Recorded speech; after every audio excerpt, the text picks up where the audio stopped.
They can hear They you. probably could hear me. All right. Ready to do this? Yeah, I'm ready. All right. What's good? Today, I got on the man, a chic, the booty freak, a Jim. That's right. What's going on, bro? We're here. Just got back from training, and now we're on the fucking Sao Joao podcast. Goddamn You know what I'm right. saying? Number one podcast on Long Island. By the way, profanity is allowed. 100%. Okay, cool. Yeah, say cool. whatever I you don't. want. I don't want to get you demonetized. You know. No, I don't give a shit. You think I'm making money, bro? I got like 3 viewers. Yeah. No, I'm kidding. Thank you to the 64 of you who are Yeah, subscribed. now you're getting 5. Cause I'm here. Hey. Oh, Yeah, but so you have another fight coming up on August 6th. Damn right. August 6th in Massachusetts. Springfield, Massachusetts. I'm fighting a guy named Carlos Espinoza. And we were supposed to fight a couple months back in April. Then I tore my MCL. Didn't want to, tap out rolling and shit. Fuck myself up. Facts. But you live and you learn. And we're running it back now. We didn't run it at first, but we're getting it going again. That's what I mean. Big time, big But time. yeah. Wait, how long ago were you booked to fight him? What, like the beginning of this year? It was April 30th, I think. I don't remember the date exactly. Oh. I think it was April 30th though. And he so I pulled out of the fight. He got a replacement and he fought in that event. So he fought last time. He got the dub? Yeah. It was a tough fight, but he pulled through and he won that one. He's a tough guy. It's gonna be. Well, those are the kind of guys that Yeah. you fight always. I don't know. They Exactly. always throw you the fucking Yeah, wolves, man. bro. Yo. It's like I need more fans or some people out there start supporting me and shit. I need fans. That's why they don't hook me up. They don't give you no cans, like, bro. oh, he's not selling tickets? Fuck that guy. Let's give him the beasts out here. You know? That is wild. Speaking of a beast who actually just fought, kind of got fucked up, but Moutinho, bro. Yeah. Isn't that insane? Yeah. People were saying, yo, if you beat him, that would have been you fight. I'm like, no, it wouldn't, bro. Yeah, probably not. Because he's had a bunch of fights. He's got like 3 or 4 times more fights than I have. And if I won, none of us would have been considered. Just because I don't have enough fights to be considered for that type of shit right now. But It is crazy, Whatever. though. I mean, dude, you really did drop his ass, bro. Right, he took a beating in that fight against O'Malley, though. Oh, man, O'Malley yeah. put it on for like 3 rounds. But yo, what's crazy is he got so much fans after that. Oh my God. He had like 1,000 followers or something. Not too crazy. And then after the fight, he got like 150,000. Like people were like, yo, I just want to see this guy fight. Like, damn. Dude, I could not It's crazy how fathom. that shit works. Yeah, that is wild, man. I mean, Social media, bro. yeah, isn't that crazy? I mean, Hey, know- I fought Moutinho. Follow me too. Was it? That's right there. That's the camera. Yeah. When I make those little side notes, I'm just fucking look to the camera and talk. You ever watch The Office? Yeah. I'll be like Jim. Yeah, there we go. I'm a Jim though. A chic, a Jim. Yeah, that's right. But yeah, no, that is crazy. How many pro fights is it now? This is gonna be your third, fourth? This will be my 5th. I'm 3-1.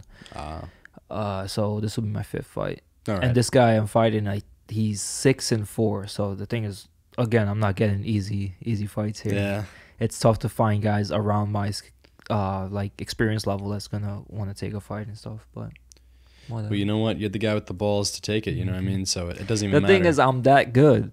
But That's why. it is facts though. It's funny because Tyler Coughlin, he was telling me about someone you trained with. Okay. Apparently, like he said that you were the best striker he's ever trained with.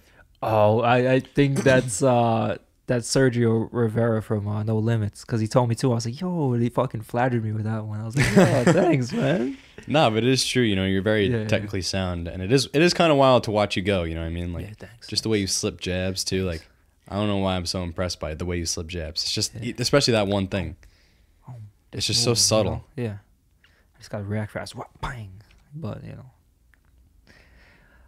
the thing is, when I go into training or before I go into training stuff, I don't even think of myself as like that guy or being good, And then I'm like, shit, like, am I good enough going into a fight? Like, can I beat? I don't think can I beat. I always think I can beat the guy. I know I like I believe in myself, but as far as like skills and matching up with other guys, I'll be like damn, am I that good? And I'll watch myself, or I'll watch like a past fight, and I'm like, shit, like I'm good, not bro. good. I'm good. You're like So, the body shot killer, bro. yeah, like ripping that body, just touching high, get their hands up and pop, just rip it. Yeah, that's fucking ridiculous, bro. I mean, how many guys have you put away with that? One. No way. But it's gonna be more soon. But yeah, only one. But There's an interview I did before. You probably seen the fight where I dropped the guy with the left hook. But there's an interview I did like that year or a year before. I was like, man, I just want to finish someone with a left hook to the body. Just like crumble, I just walk off. Like, and it happened. I was like, fuck, just manifested that shit. Because that's like the coolest shit. You just drop someone to the body, just fold, and then, you know, it's over. Well, it sucks when you take it. Yeah. But it is wild to also, you know, be the one Yeah, right. given Right. the beating per Right. se. Right. And power's a crazy thing. So when people like they'll mention me or talk to me, they're like yo, like you hit harder or from the knockouts and stuff. And I don't think of myself as like a power puncher, but if you watch my fight, that's what you would say, you know. Yeah. You'd be like, oh, this guy's like a knockout, what do you call it, knockout artist or whatever. Yeah. 100%. But going into fights, I'm not even looking to like finish the guy. I'm like, the punch happens so lankly. I'm like, oh shit, it put him down. Like, nice. Would you say that you're more like opportunistic? Like you see the opening and then yeah, if it's there. But the punches I've ever put anyone down with, I never expected that exact strike to hurt them. You know, it's not like going into the fight. I'm like yeah, I'm gonna just change my level, throw overhand, he's gonna fall, and that's it. Like, no, it happened, but no, I didn't think about that before. But it's fucking dope though. Well, It's dope when it does happen. I do have to say something though, because you dropped Moutinho when Sean O'Malley took 3 rounds and he TKO'd him. Yeah. But you literally dropped his ass, bro. Mm-hmm. So, I mean, I'm not going to say that you have like crazy power, but No. wherever you landed that strike, it went on the button. It did. Then I don't know what happened after that. I pretty much after I dropped him, I threw technique out the window. All I was thinking was just touch him one more time, he'll go down. That's like why I had him stand up again. I was like, I'll just touch him again, put him down. And then I guess I had like, once we got out of the first round, I guess I had like an adrenaline dump or something, and just fucking went downhill from there. But I definitely learned a lot coming out from that fight. 100%. And experience definitely matters. But now, like, I feel like when I come out from a fight, I kind of take the experience from my opponents, like their experience, you know. So going forward, it's gonna be better. No, 100%, man. Yeah, I mean, I've been training with you for 3 years, and in that time, I've seen a million times improvement. You know what I mean? Yeah. From your first pro fight, from even just when you were in like Triton, now Flex fights. Right. But I mean, just Big flex. Big flex. Yeah. But it is wild, you know. It's wild watching the homies grow. Mm-hmm.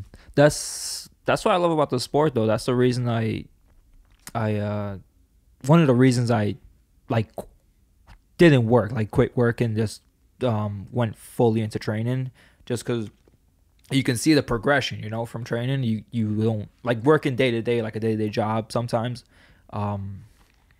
Like I did, like I delivered like material for my dad's company. He's a contractor, so for the construction and stuff.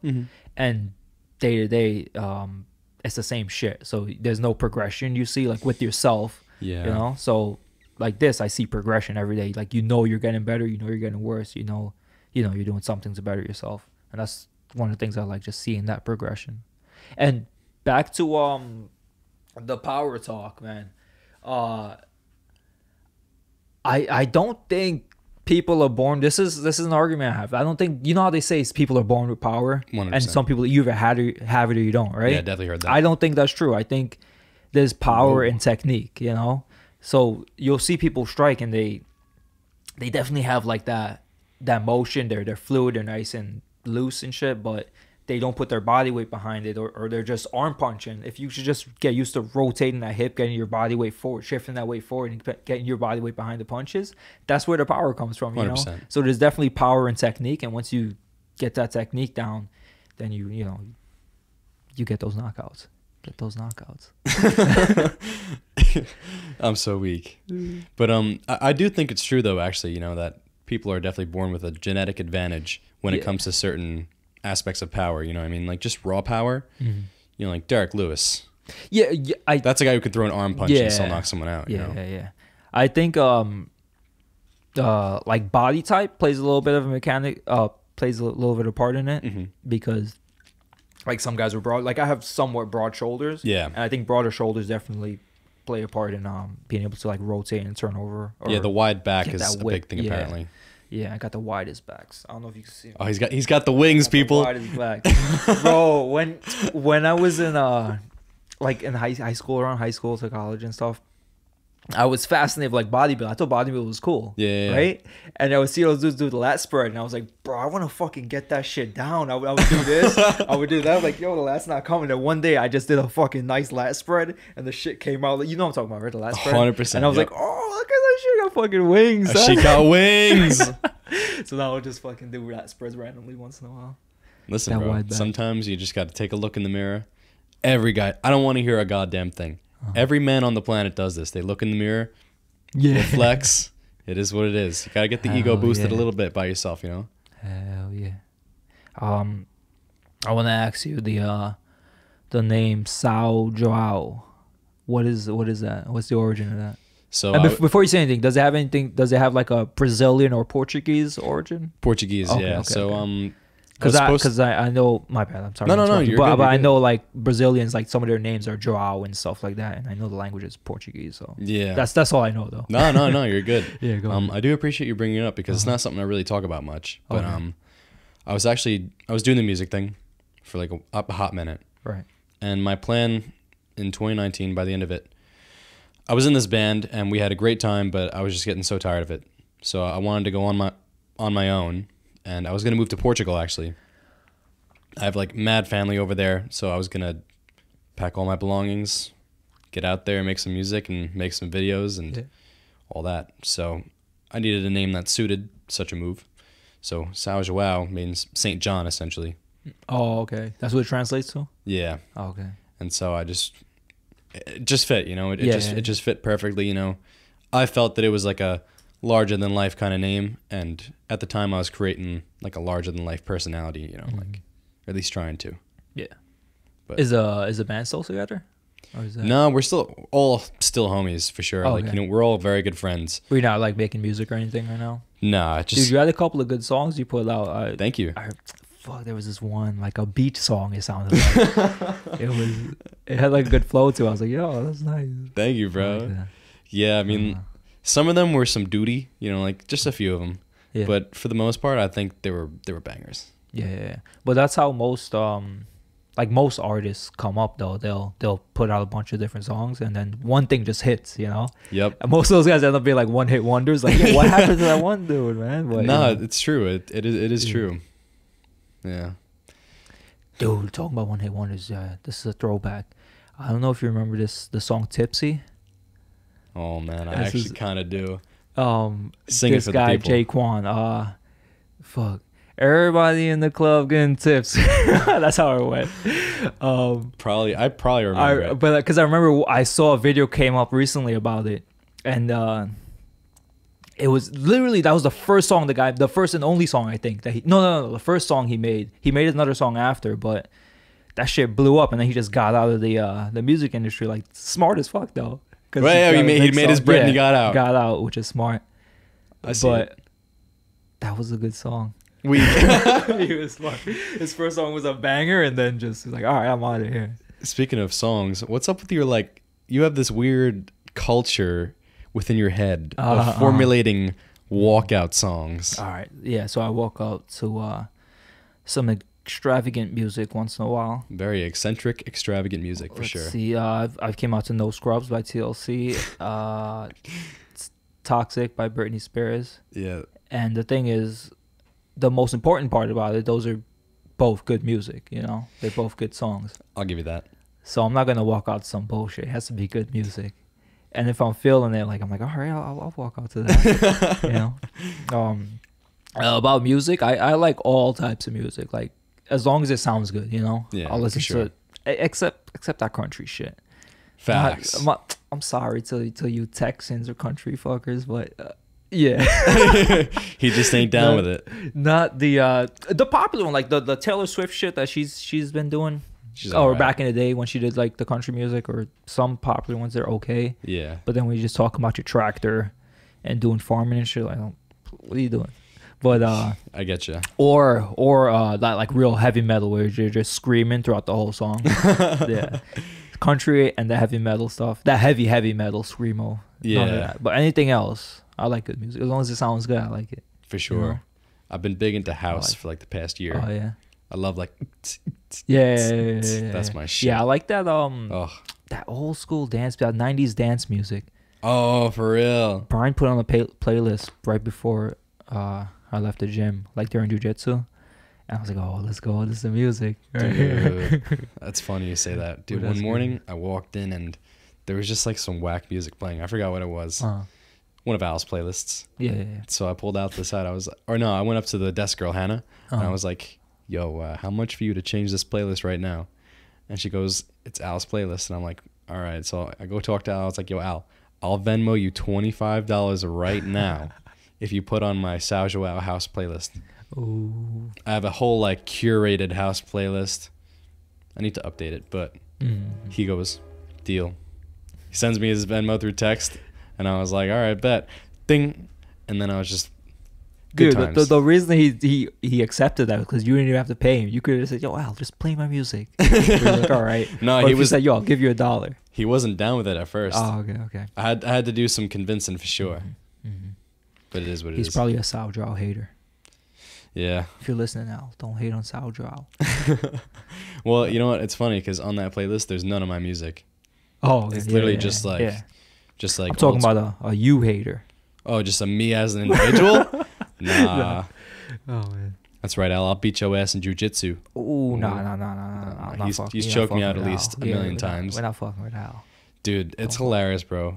One time he was like, I just started getting back into jujitsu like 3 months ago or like 2 months ago. I don't know when. I thought But it was just stretch. Oh, there we go.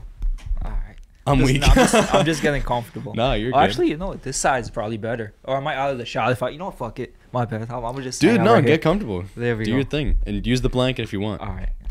But Nah, yeah, that's dude, fine right there. All right. I'm so weak. Make sure I'm in the shot. I don't Yeah, want to no, fuck you're up good. the video quality. No, you are just fine. But yeah, so I'd like just started getting back into it, and he was like telling me, yeah, just don't get upset like when you get tapped, and I was like, yeah, no, I got you.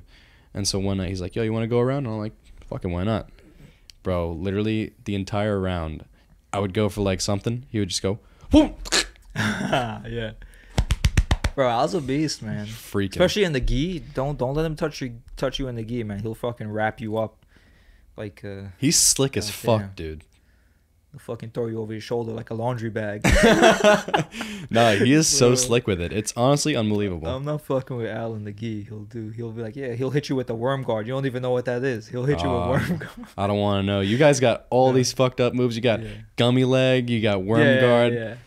Gummy leg fucks me Oh, up, man. bro. The thing is, I do the gi. I train in the gi. The gym has gi classes, So if I'm doing jujitsu, I'll take the gi class just because that's what's available. But I never grab the gi. I don't do gi chokes and stuff. It's not practical. But yeah, exactly. But what it does is like there's all this friction because of the gi there, so you're not sweating. No gi, how you can just slip out of shit real easily.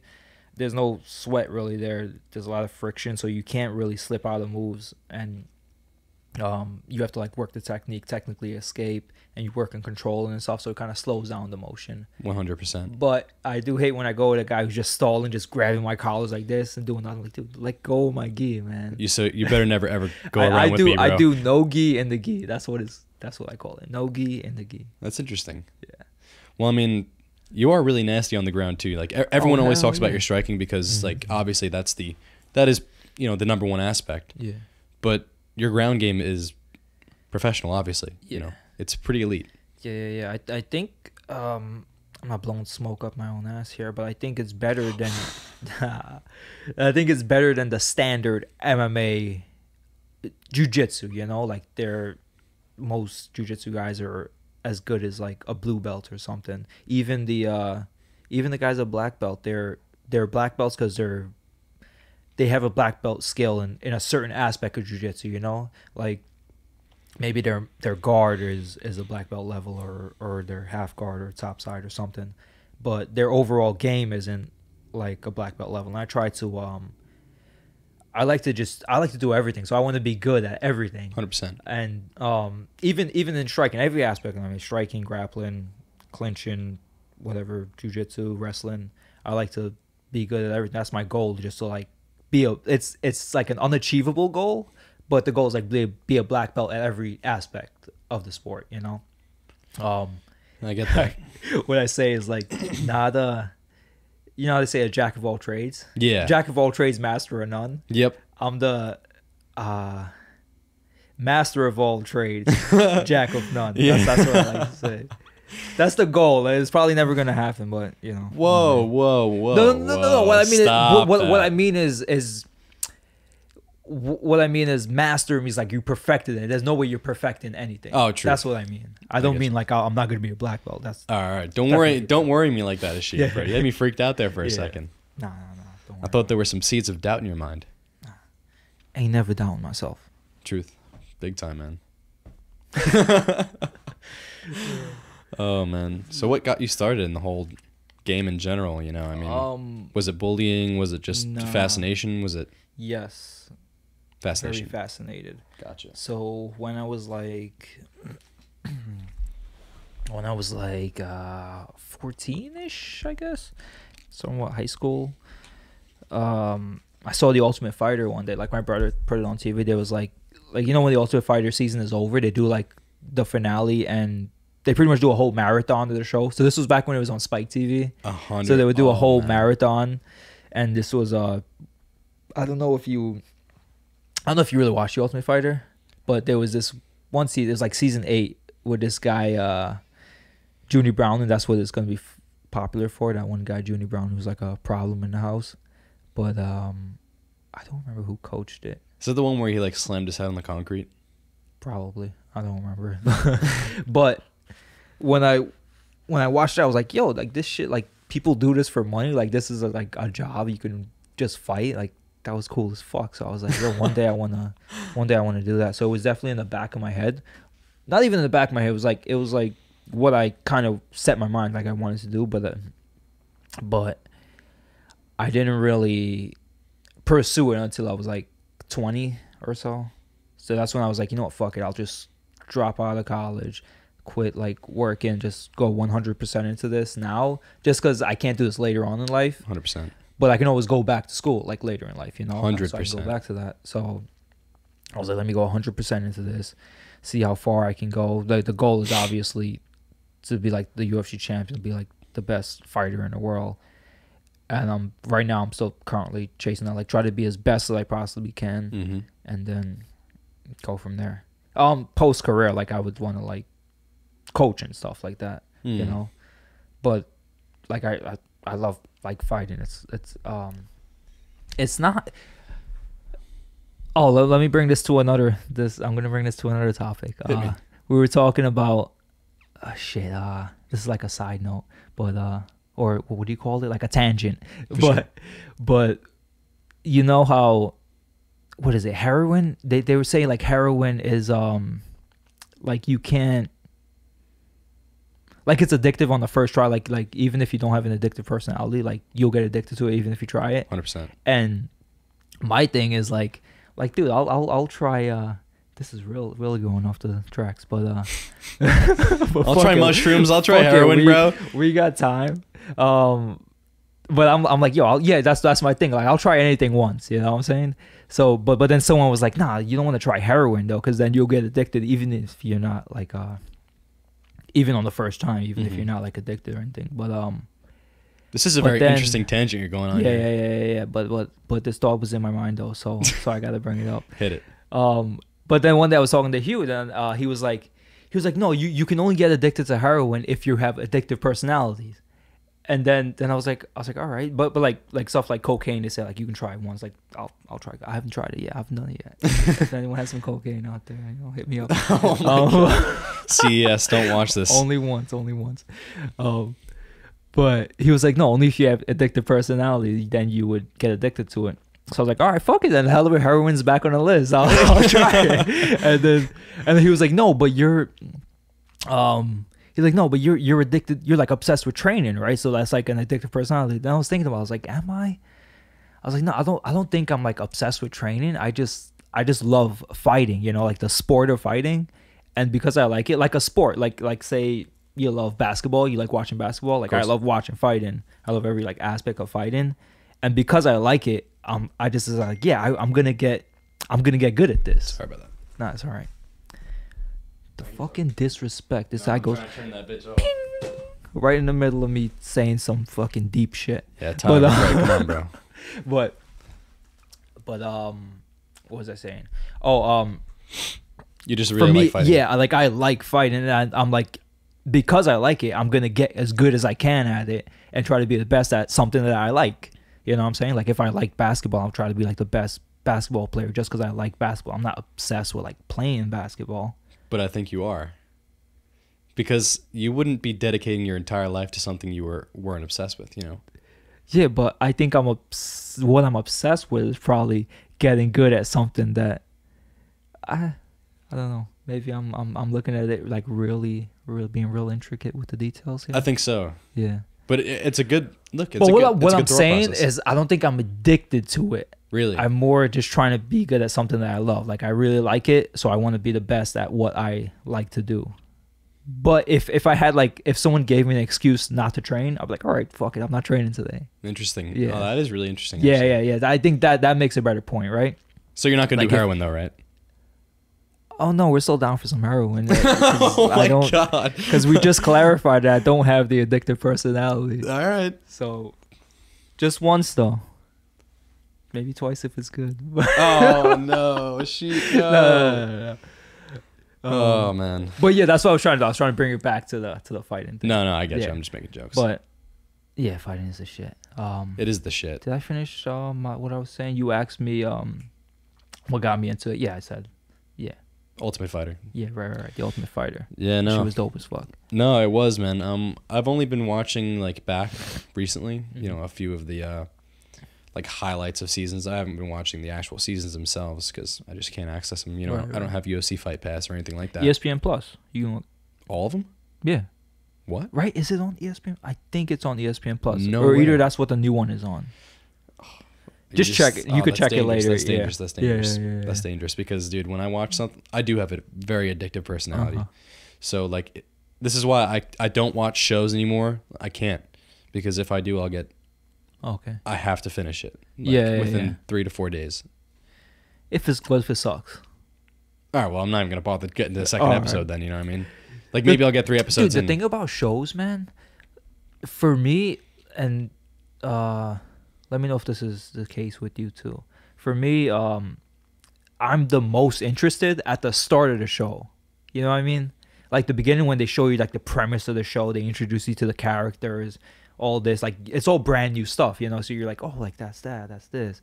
And then once it gets a little further into like maybe not towards the end, but like the middle, like if we're talking about the essay, the intro, the body, and the conclusion. Yeah. Once it gets to like the body, I'm like, this is getting kind of boring. I don't know. I like when it started up, and then you're just waiting for the end, and every end to a show is always just like oh, that's it. What the fuck? So for I me, feel like that. the most interesting part is always that like first few if it's a series, the first few episodes, or a movie, the first like half an hour, kind of introducing the stuff. And some people don't like that. They're like, yo, this is starting kind of slow. I'm like, yeah, that's interesting. I like it. It's introducing you to like a new world, you know? It's funny. I actually agree with pretty much everything you just said. Yeah, right. It is funny because with certain shows, no, like when I watched Breaking Bad, that's a show I never got tired of. That's probably really the only one. Oh yeah. That's when you know it's a good show. Yeah, like I could not. When get you get tired to of that one. body and you're like, oh shit, let me see that next episode. No, that was an. Like the episode, I fucking hate when they leave you on a cliffhanger.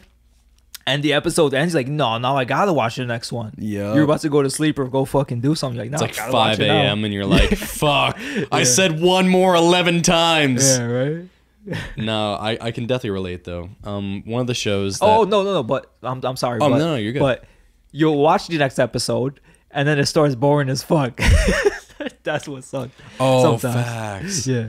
Anyway. Oh, carry on. no. You're actually such a fact, man. Some shows, Walking Dead did that a lot. They Yeah, would give yeah. you like this crazy fucking. Yeah, I didn't watch like, Walking Dead just because it looks stupid. It was cool, bro. I was like, Yeah, 10, I I was heard- like 10 when it came out. You know what I mean? Okay, yeah. And then Yeah, I it just heard a lot went of people liked when it started, like the first season, and then it just got It went repetitive. downhill, bro. Downhill. Anyway, you was about to say something. Oh yeah. So one of the shows that like started off fantastic and then just like degraded over the years. Criminal Minds. Oh yeah. Literally every fucking How- episode was the same. How long did that go for? Mad seasons. I don't even know. I think they might still be making it. Oh, okay. But dude, literally every episode, with like a few exceptions, would be like the same. It'd be like murder happens, murderer fucking they can't find him, they can't find a trace. Oh, dead end. Fucking tech bitch finds a fucking breakthrough, and then they're like, oh my god, breakthrough, and then they find another body. Oh my god, what are we gonna do? We're getting closer and closer. They find another body. We got him. So it was like CSI or something. Dude, Yeah. it was the same murder mystery every single episode. Damn. And then they would like throw in like a Let me flip the hat so people get a clear view of my beautiful face. You're a very eccentric guy, you know that, Ashik? What does that mean? Very like not flamboyant, but it's just like very not extroverted. I can't even think of the definition right now, but like I think I know it. I know what it means. it's a good thing. But I wanted to ask you just so I can. Put me on the spot. Yeah. I'm trying to say he's No, a I real know. fucking weirdo, guys. I'm eccentric as fuck. Nah, but I would say so. You know, The thing is, I do know what it means, but I don't know the exact definition. That's why I Facts. put you on the spot. I was like, yo, tell me. yeah, no, but Eccentric, deviating from the recognized or customary character. There we go. Practice. Irregular, erratic, peculiar, odd, eccentric conduct, an There we go. eccentric person. That's me. that's you. No, but you know, you get a lot of that in fighting. Yeah. But sometimes you get like the really quiet guys who like just don't talk at all. Yeah, that I mean that's kind of me. The thing is, I'm one of those dudes that you gotta talk to me, and then I kind of talk back. But if you're not, like, I'm not gonna go out of my way to fucking befriend you and shit. Like make some random guy just make a conversation with you. 100%. Unless I see something random, like something that stands out, I'm like, yo, like what the hell is that shit? You know, then yeah. But, Yeah. but I'm not. No. You gotta get to know me. Yeah. Yeah. No. No, but MMA, man, you run into some fucking weirdos. Oh my god, dude. Our gym, like the group of guys we have that are like the fighter guy, like the fighters, were pretty normal compared Very to some normal. fucking weird dudes. There's some dudes that come into the gym though, like random dudes, like what the fuck's wrong with this guy? But It is true. You know, you get the straggler the- every once in a while. yeah, that's what the sport attracts. Yeah. Well, you know what's funny? Like you got guys like Marab who, when they come in, you've sparred with him, right? I have not sparred with them. He was going one time. I don't remember with Tom Pooch. He was Uh-huh. going with Tom Pooch one time, and he lets out these like, rah! Oh yeah, Dude, it's great. Yeah. Literally, he's just fucking insane. He's a He is, cardio he is. freak. He's like the best fucking grappler from Georgia. I don't know what the fuck he does for cardio because that guy doesn't stop. He just comes forward. Dude, he is literally endless. There was this one day he came into spar, and that's when I tweaked. I fucked up my knee, so I couldn't spar. Or no, I was still trying to fight with my knee fucked. This was before I got an MRI to find out it was torn. But I was like, no, I'm gonna push through this shit. So I did like a round of sparring, and I couldn't move very well. And I was like, I guess I'm probably out of this fight. But that was the day he was there to spar, and I was so mad just because I couldn't spar with him. I was like, fuck, I wanted to spar this motherfucker. And then, man, and he was putting it on. I think it was Caldone and O'Day that was there. He was putting it on them, man. I was like, nah, Oh, I got to no. show him what's up, but I couldn't. Well, he is a freak, dude. He really is a freak. Yeah. He just goes and he's And- relentless. If you get fucked up by him, like, just watch his fights in the UFC and you'll feel better about yourself because those guys he's fighting is good as fuck and he's 100%. just tooling them. Yeah, I mean, I'm excited to see him break the top 15, or top 10, excuse me. Balsamic vinegar? It is balsamic vinegar. You eating salads and shit? You just got dressed in here? So actually, bro, I literally bought that for only a singular sandwich. I swear to God, bro. What is it, like $10? I don't know. Sometimes I spend my money unwisely. You know what I'm saying? You put balsamic vinegar in your sandwich? So all right. Yeah. So one day I explain came here. that. I had a project to edit, and I only had one day to do it. So I was like, all right. I go to my favorite Italian grocer, Salpino's, Deer Park, and they can make you custom sandwiches. So I was like, look, I'm trying to fight. This is probably like before I even scheduled my fight, but I'm like, I'm trying to fight. I'm trying to get my weight down a little bit, but I want a Sammy today. What could I do? Bro, I got capicola, prosciutto, broccoli rabe, and mozzarella on the sandwich. And it needed something to bring it together. No. That bottle of No, balsamic fell into my hands. Yes, that makes a lot of sense, actually. The worst thing, though, is that I could have just asked the guy behind the counter, yo, let me get a side of balsamic. Dude, without it, that would probably be dry as fuck. Yeah.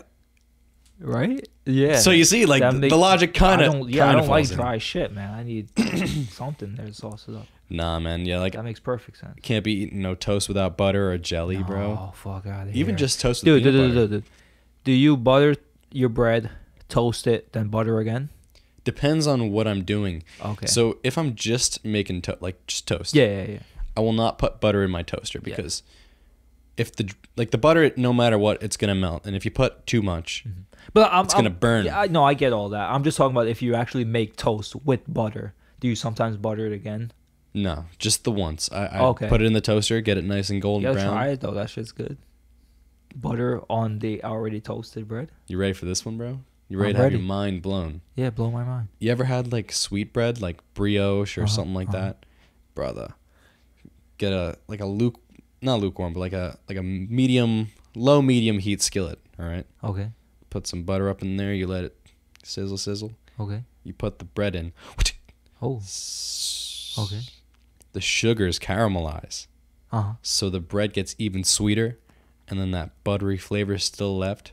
So you go, boom.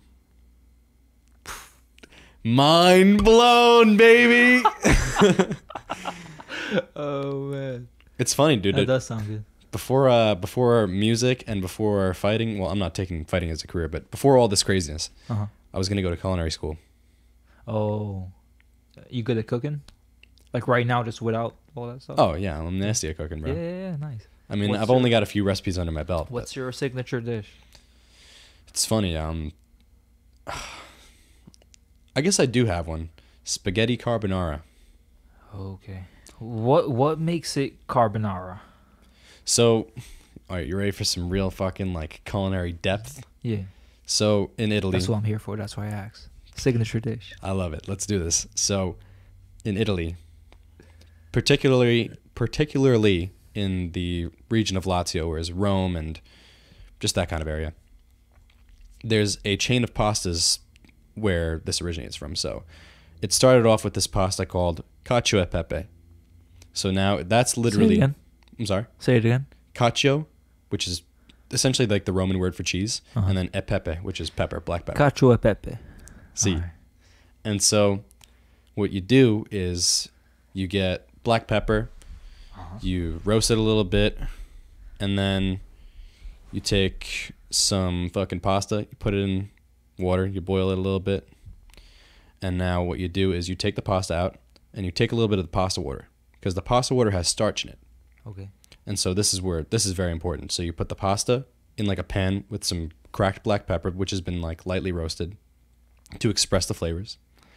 And then you stir it. You get it a little bit reduced, that starchy water. And then you add a very large amount of sheep's milk, specifically cheese. Like, you know, like Parmigiano and then Pecorino Romano. So I don't know the Pecorino Romano, but I know the Parmigiano. So Pecorino Romano, that's like the really, really salty, very sharp okay. cheese. Okay. That's like preferable for like these kind of pastas because it's not as sweet. And so you put that in, you stir it up, and what it does is the fat from the cheese, it won't mix with just plain water. but the starch acts as an emulsifier. So it comes together in this creamy, delicious, cheesy black pepper sauce. And so from that branched off into what's called alla grisha, which now they just added, Alla grisha. see, pasta alla grisha. And so this is now the same thing, the black pepper and the cheese, but now we've added a meat. So you could add like pancetta, which is just Italian bacon, or guanciale, which is the cheek meat of a pig. It's got a really odd flavor, and it's just very classical Roman shit. So that's the second dish in the lineage. So you have the tree, you have cacio e pepe, and then you have alla grisha. And then this is where we get to my signature dish. There's a branch, or two branches. One is called alla matriciana, which is that same thing as alla grisha, but Say it again. al amatriciana. Al amatriciana. So that one, just you add tomato to that same thing. But the carbonara, you add egg instead. This is a very long explanation to all this, but it's history. We got time. Damn right. But yeah, so with carbonara, you add egg into the mix rather than tomato. So now you have, Oh, all right. it's wild. All So right, this is getting different. it's very different. It's really weird. So what you do is you take the same ingredients. You take that pig meat, you know, whatever bacon, cured pig meat you want, that cheese, that black pepper, and then the pasta obviously. And then you add egg. So what you do is you take like 3 egg yolks and like a full egg, whisk it together with all that pecorino romano, all right? Boom. Add some black pepper up in there. Boom. Take that shit with the pasta. Boom. Put it in a pan after you've roasted that pig meat. So you get all the fat from that pig meat. Then you take the pasta with the pasta water. You mix. It starts to become a little bit more creamy. Then you add that egg, cheese, and pepper mixture. You get this creamy, cheesy, it's honestly an indescribable flavor. Like, I don't know. I'm obsessed with that shit. So, Sounds good. yeah, it's fire. But that's my signature I dish. mean, if it's you gotta make it one day. Then if it's that good, you gotta make it one. I'm down. After my fight, I'm trying to have like a little get together before the end of the summer for all the let's fighters do and that, stuff. You know, Let's do that. I'll make a big ass pot of it. Yeah. Carbonara. You ever see that show Carbonara Effect? It sucked. Yeah. I hated that shit. It was so stupid. Dude. But it was still it was good but stupid. You know, like you'll see the tricks like, oh, okay. But It was entertaining enough, you know. I mean, it was like what, True TV? yeah, the thing is, I watched like Impractical Jokers. That's the shit. You watching Practical Jokers? 100%. Yeah, and the thing is, it's on the same channel as Carbonara Effect, so that'll come on sometimes after. Like, gotta watch this shit. But Impractical Jokers. No, Impractical That's the Jokers, way they're to crazy, go. dude. Yeah. Like, I don't know how they don't get recognized everywhere they go. Right. Yeah, and they've been they only film like in New York, so people have to know them by now. Dude, they gotta have some sort of actors come in there or something. Yeah, I think no, they're like their crew members. I know they act around. They make sure like people don't know who they are or something like that. Interesting. Yeah, and they. So wait, wouldn't that like give a clue though? Like, I'm not sure. Yeah, that's like you're walking down the street. Have you ever heard of Impractical Jokers? No. 5 minutes later, have you seen my baby cannoli? Like, dude. Oh man, I mean, come on. that's a good show, dude. But good for them though, cause like, it only started working out till they were like late 30s to 40. Like that's when I think now they're like mid 40s or something. But the show was good as fuck. It shows that you should never give up, though. Exactly. Yeah. Like, some people, they're just late bloomers, you know what I mean? Mm-hmm. And, I mean, they were still having success beforehand, too. Yeah. The way I look at it, I always say like everyone has their own timeline.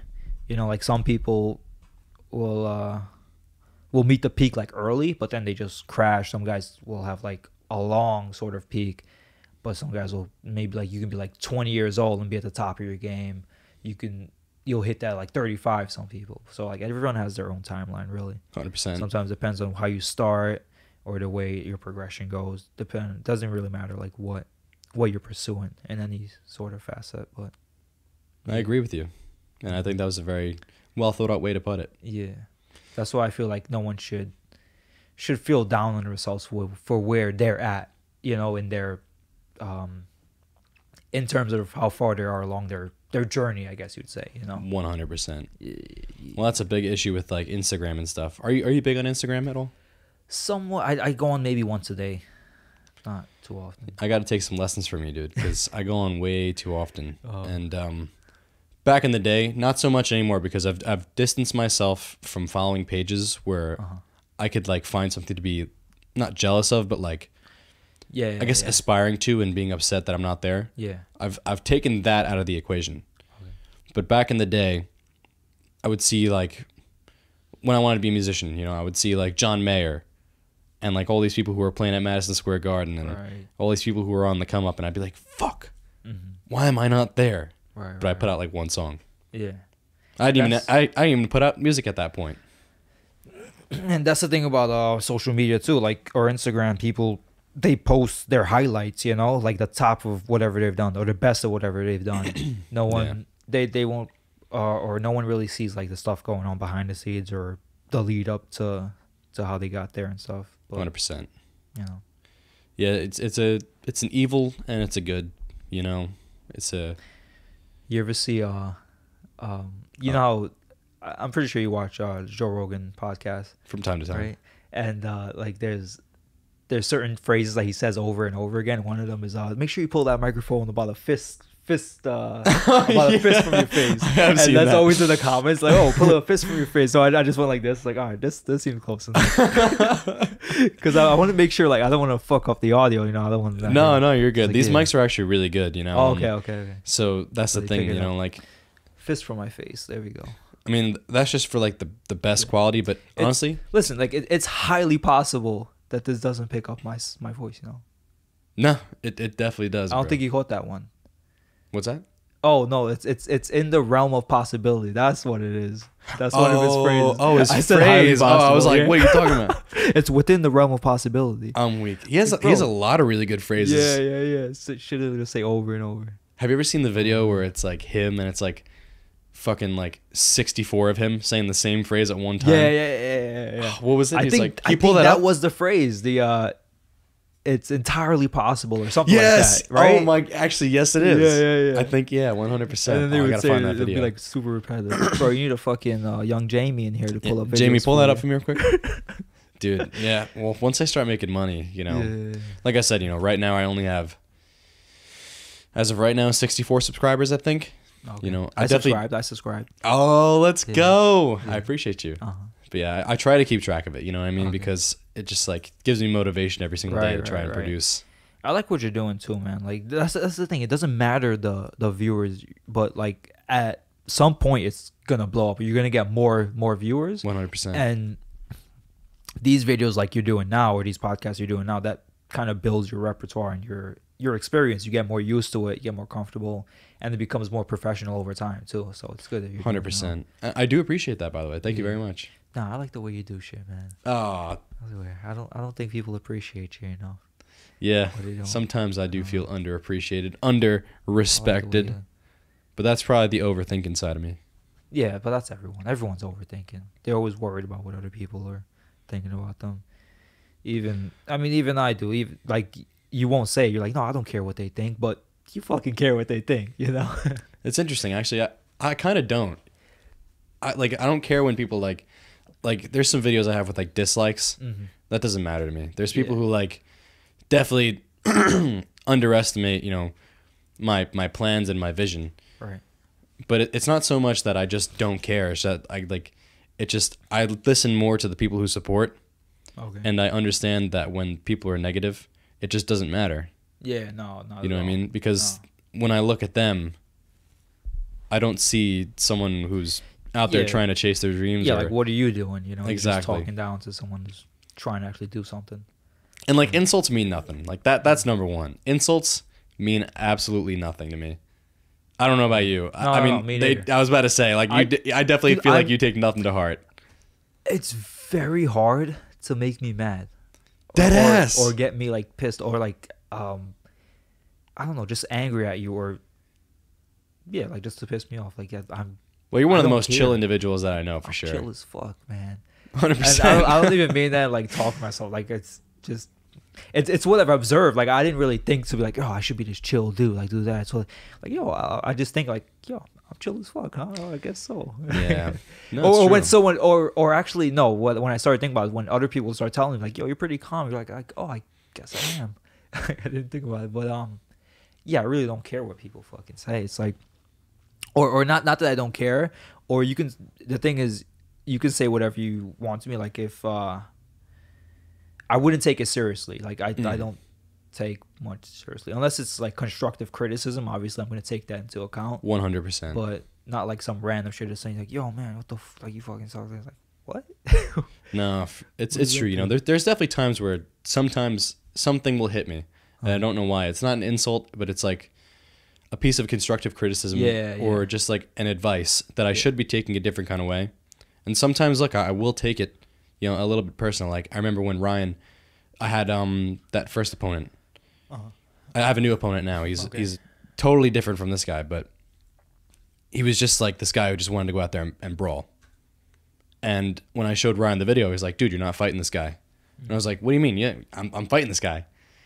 And then he was like, no, you're definitely not. And I was like, all right, well, I'm going to beat his ass, so it is what it is. And, you know, that was just my confidence getting, like, ahead of me. Yeah, yeah. And then after class, I was talking to Hugh, and I was like, he doesn't have any faith in me, bro. Oh, dude, I can't believe this. Like, I mean, I just don't even get it. Like, does he want to even be in my corner for this fight? Like, I was just, like, overthinking it hard, for real. Yeah. But at the end of the day, you know, and Hugh told me, too, he was like, dude, he's looking out for your best interests. Mm-hmm. And I didn't take it that way for the 25 minutes that I was there. But the second I stepped into my truck and I was pulling out of the gym, I was like, that motherfucker was right. God damn it. Exactly. And he was totally 100% correct. Mm-hmm. But in the moment, I took it the wrong way. Which is why a good life principle, when someone says something to you that might be like a little, not even confrontational, but something that might be taken to heart, give yourself 5 minutes before you respond. Yeah. Or even if you happen to jump the gun on a response, like at least reflect at the end of the day, or like sleep on your decisions, you know. And when you wake up the next day, you're kind of more clear headed about it. 100%. You know what I mean? Yeah. But there was something I was gonna say. Something. Oh, we were talking about constructive criticism. I love constructive criticism. Like, I wish people would like constructively criticize me more. You know what I mean? Really? Like, that's interesting. No, like say in sparring, like after a sparring round, if whoever I was going with did something good, or if they did something bad, I'd be like, yo, like this was really working, like that was good, that was nice. Or maybe you should try this, like this will probably help you out. And they'd be like, oh, thanks, man, like this. And then I'll walk off like, wait, what about me, bro?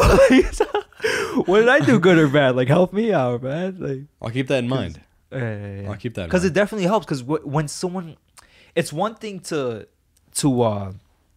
like critique yourself and know like, oh shit, like this fell off, I should probably try to do this or that. But when someone tells you something you're doing wrong, or if someone just tells you anything in general, you kind of take it more seriously, or you try to work on it more, you know? 100%. So that's why I love that type of stuff. Constructive criticism, very good. Constructively criticize me, anybody I know that's watching, please. Well, you know what, it is true, you know, sometimes you just need it. It's necessary for growth, for sure. Yeah. You know, I've definitely gotten a lot of it lately, you know, thank God. And I've cleaned up. Yeah, dude, you've gotten way better. Just over the past month, it's been some good stuff. I felt like before, sometimes you would make like this erratic sort of movement just for no reason, and then you sort of calm down, especially with your feet, your footwork and stuff, just more in position, like in better position, just to throw your strikes and stuff. That actually means a lot to me because it is funny, you know, before I really started, you know, calling this a camp, you know, and I was just training like once or twice a day. Right. I'd be very stiff and I would get very nervous when I would get like strikes thrown at me and I would get fucking like freaked out. But my composure has definitely come up a lot, you know, and that speaks volumes to me. And I'm doing 5-minute rounds now. Yeah. That was unfathomable to me, you know what I mean? Like that was absolutely insane. Like on Saturday I did 5 minutes. Damn, nice. And I was just very impressed with myself. That's good. But yeah, I mean, our gym is just insane, man. I mean, Dude, it really just breeds hard workers and just talent. we're on the come up, man. The next year or two, it's gonna be on the higher stage. You know, the name's gonna be out there way more. 100%. The guys coming out of the gym, guys and girls, they're all moving up. They're at the same level. Some of the amateur guys are going pro now, and we're all just moving up and up. I'm on my way up there, and then as a whole, the gym is just it's gonna be the shit, you know. Oh, for real. And dude, in New York, pretty much, there's no more Henzo. Like when you think about New York, you think about Henzo Gracie, and you think about Law. Law MMA. There's no more Henzos that's closed down. Those fuckers are in Puerto Rico. And then Law MMA closed down for a little bit. They're working now. They're up and running, but a lot of guys have just been coming over to our gym, and it's good for us too. We see a lot of different bodies, you know. Oh, 100%. Styles. So that's good for the future. No, I mean, I'm very excited for the future of the people in our gym. You know, we have like a lot of names that I genuinely believe will be in the UFC or in Bellator or in PFL or whatever. I mean, we have, like right now we have Wade in PFL. Yeah. You know, you got Boom, who he's not like there every single day, but he's coming a lot more now. Uh-huh. And he's a fucking contender in bantamweight in UFC, you know what I mean? You have Marab from time to time.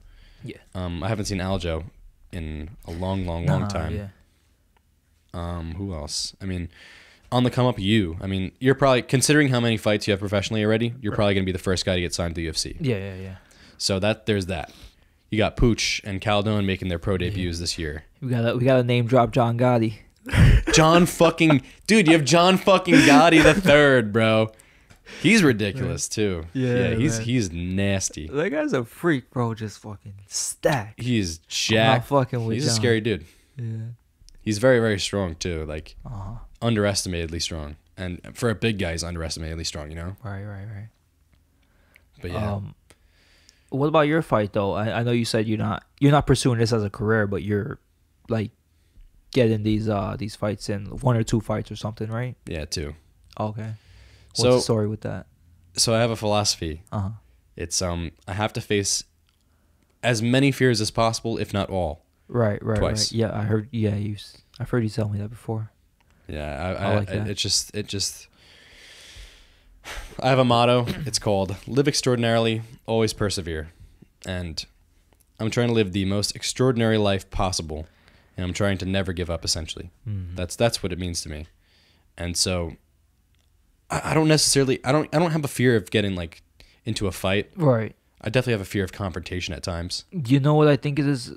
Because you wouldn't consider fighting a fair. Like, you're not afraid to fucking throw down against somebody. Yeah, but no way. I think it's more of the vulnerability. Like, there's a small percentage of people that are gonna step in a cage with their fucking just their shirts off and shit. That's gonna fight another man in front of fucking people just staring at them. 100%. Like, you're so vulnerable in that moment, and this. Your mind, there's so much thoughts going through your head. You're like, why the fuck am I doing this?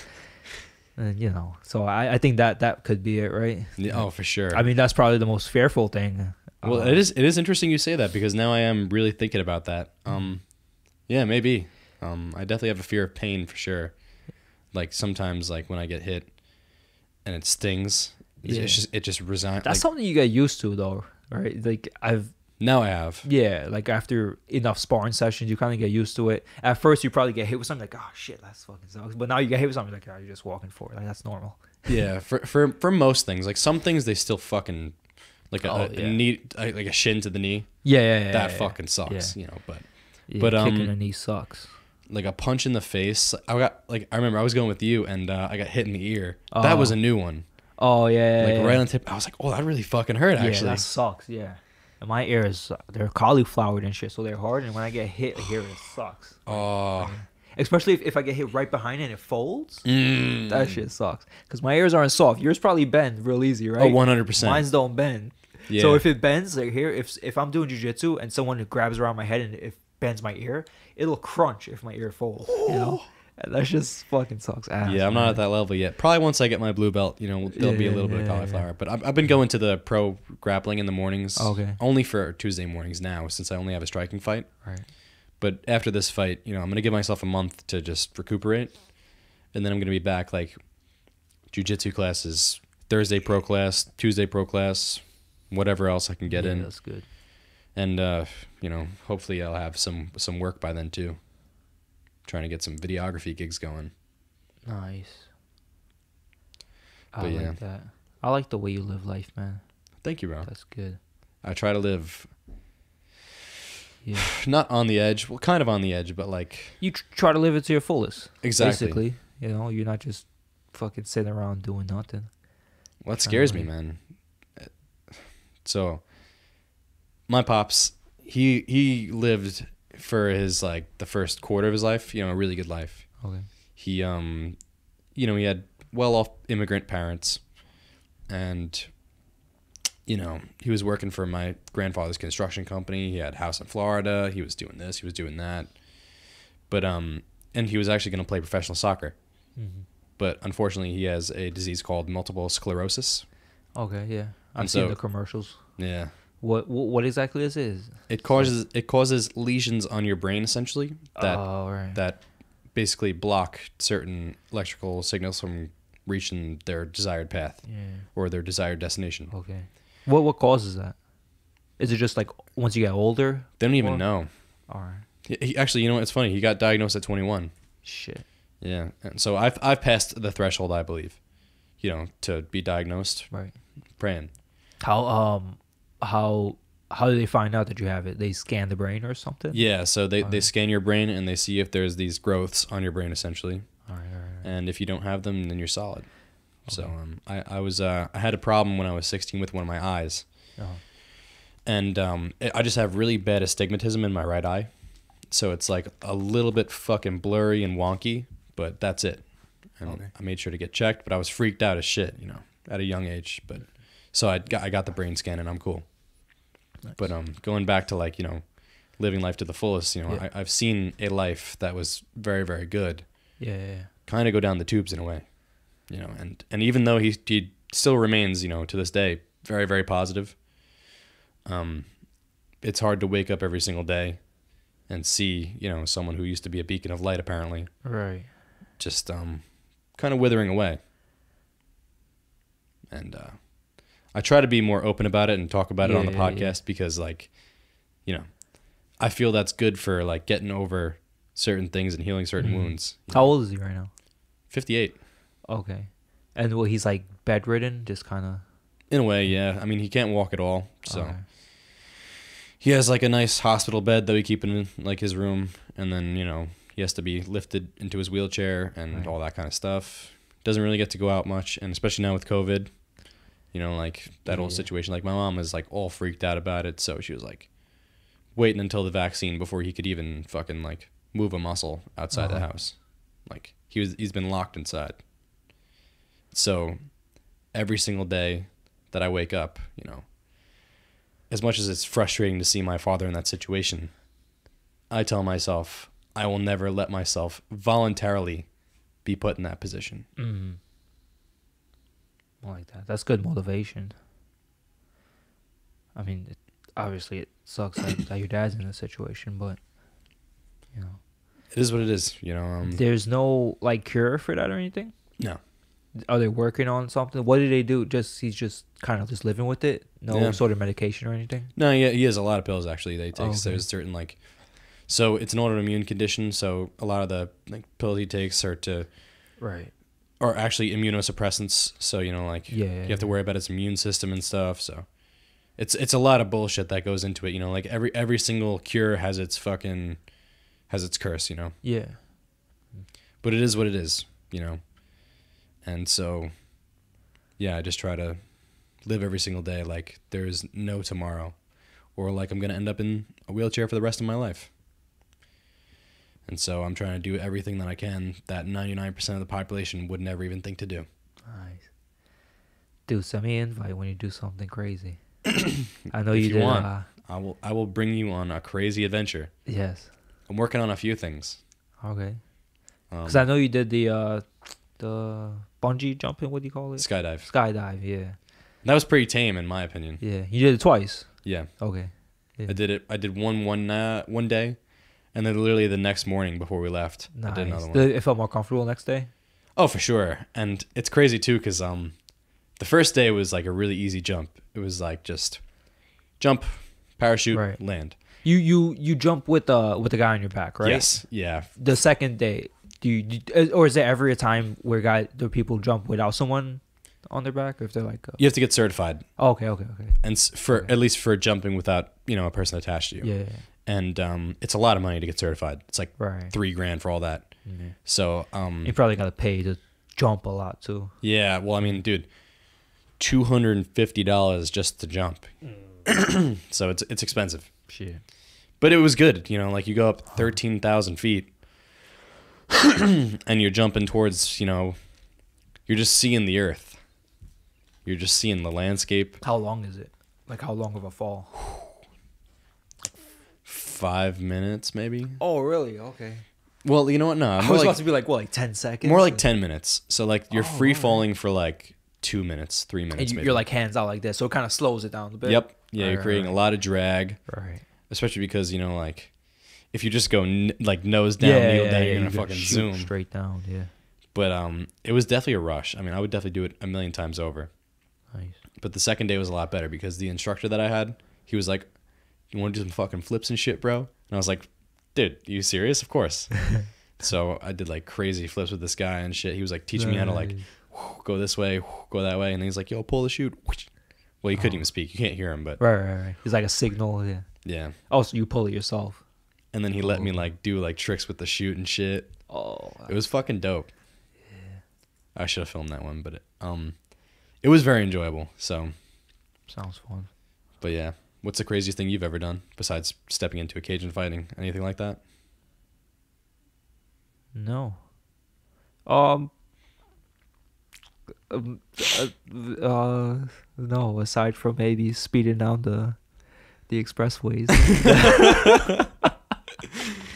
which I've slowed down on now. I don't do that anymore. I got too much speeding tickets. No way. But Oh no, there's- Ashik, no. there's some moments, bro, when you're driving, you're cutting up, and I'm like, shit, I might have just died there. Oh no, I can relate. But no more of that. But nothing like skydiving or I don't think so.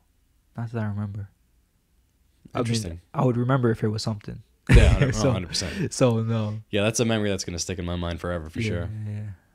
But yeah, I'll keep you in mind for an experience, bro. Yeah, man. You were definitely just have saying things you to got look. stuff planned. Yeah, well, it's not even planned. It's just ideas that Yeah. once I have the money to execute, I'm gonna execute. Like right now, dude, stock market is just like anus right now, and I had most of the money that I made invested in this office and all my cameras and all my other stuff. Right. So like, I'm basically just trying to film my fight camp, make a documentary out of it, Yeah. and then literally after that, I'm just gonna try to take up as many like promo video gigs as I can, like advertisement gigs as I can, whatever anybody needs in the realm of like film, I will do, except for shooting a porno. Definitely not gonna do that. Why not? I'll be the fluffer. Yeah. No, but Nah, when I make it a little bigger, I'm gonna just be like, yeah, this is my guy John. He's my cameraman. You just follow me around. I'd be down to come through to Springfield, get you a little walkout action. Nice.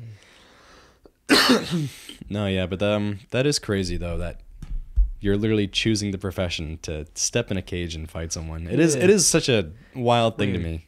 It is weird. I don't, dude. Every fucking night, I'll be like, why do I do this shit? Like literally, I'll talk to myself. 100%. Probably stoned out of my mind, but I'll be like why the fuck do I do this, man? And then I'll watch a fight or something, or a fight will be on, or I'll go to train the next day and I'll be like, this is why I do. 'Cause I 100%. just love this shit. Like it's awesome, but. Still, every day I'll be like, "Why the fuck am I doing this?" Like I'll feel my whole body's sore. I'll just lay in the couch, and I'm just like, "Oh man, I can't even fucking move." Yeah. I don't know, but I was having trouble this morning, bro, getting up for Yeah. 10 o'clock kickboxing. Dude. yeah, I came after because it's tough, man. Tuesday's a tough day Oh man. in general already. Like I'll be training. We started lifting now on Tuesday, so it's like from 3 or 4, 3. I do like a private, but from like 3:30 to whenever sparring ends, like 8:30 or whatever. Yeah. That whole time I'm just training from then to then, and then I gotta go home, drive back to Jamaica, Oh man. and then I like to just I haven't done anything all day, so I like to just hang out a little bit, like just chill and relax, Mm. and then I'll go to bed, and then I probably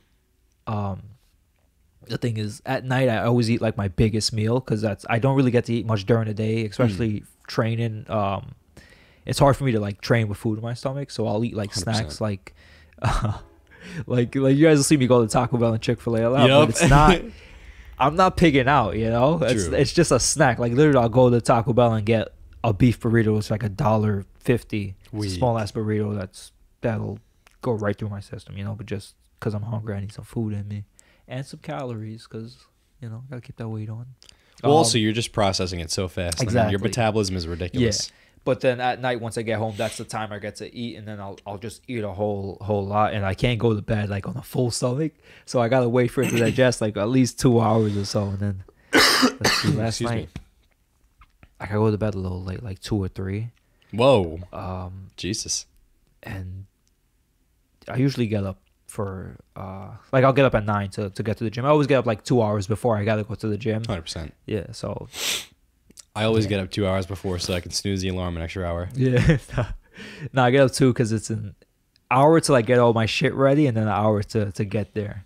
Do you So- eat before you train, really? Like in the morning, like let's say you're about to go for Yeah, but not a lot. It'll be like a half a meal. Like if a good breakfast is like it'll be like half of a normal breakfast, I would say. Like if I Interesting. made like an egg sandwich, it'd be like half of that because a full one would just be too much for me.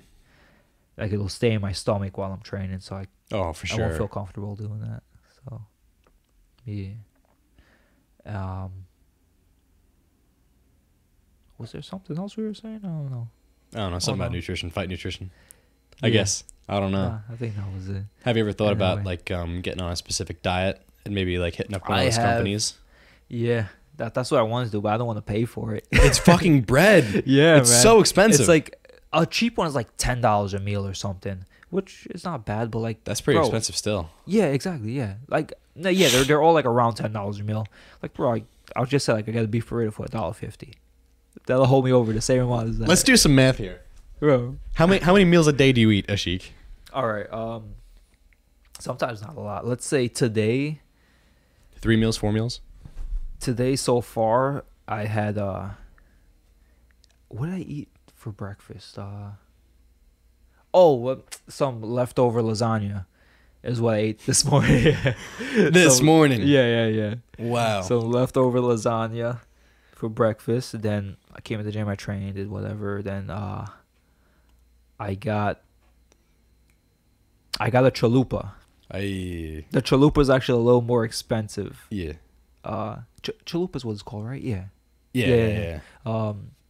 That's like $4.50, so that's a little more expensive. But chicken chalupa, and then I trained some more, and then before I came here, I got some Chick-fil-A. So I got a chalupa from Taco Bell, and I got some. It's like 3 meals a chicken day, you'd say? nuggets. Yeah, and then when I get home, I'll eat a whole lot. All right, so 4 it's- meals a day. It's between 3 to 5. All right, we'll go median with 4. Yeah. All right, so 4 times 10 is obviously 40. How many days in a month? 30. That's $1,200 a month already. So let's say you have if I would have those meals, right? Yeah. that'd be $10. $2,400 for a 2-month fight camp, dude. That's fucking Get ridiculous. out of here, yeah. I mean, don't know. dude. I mean, maybe the last 2 weeks.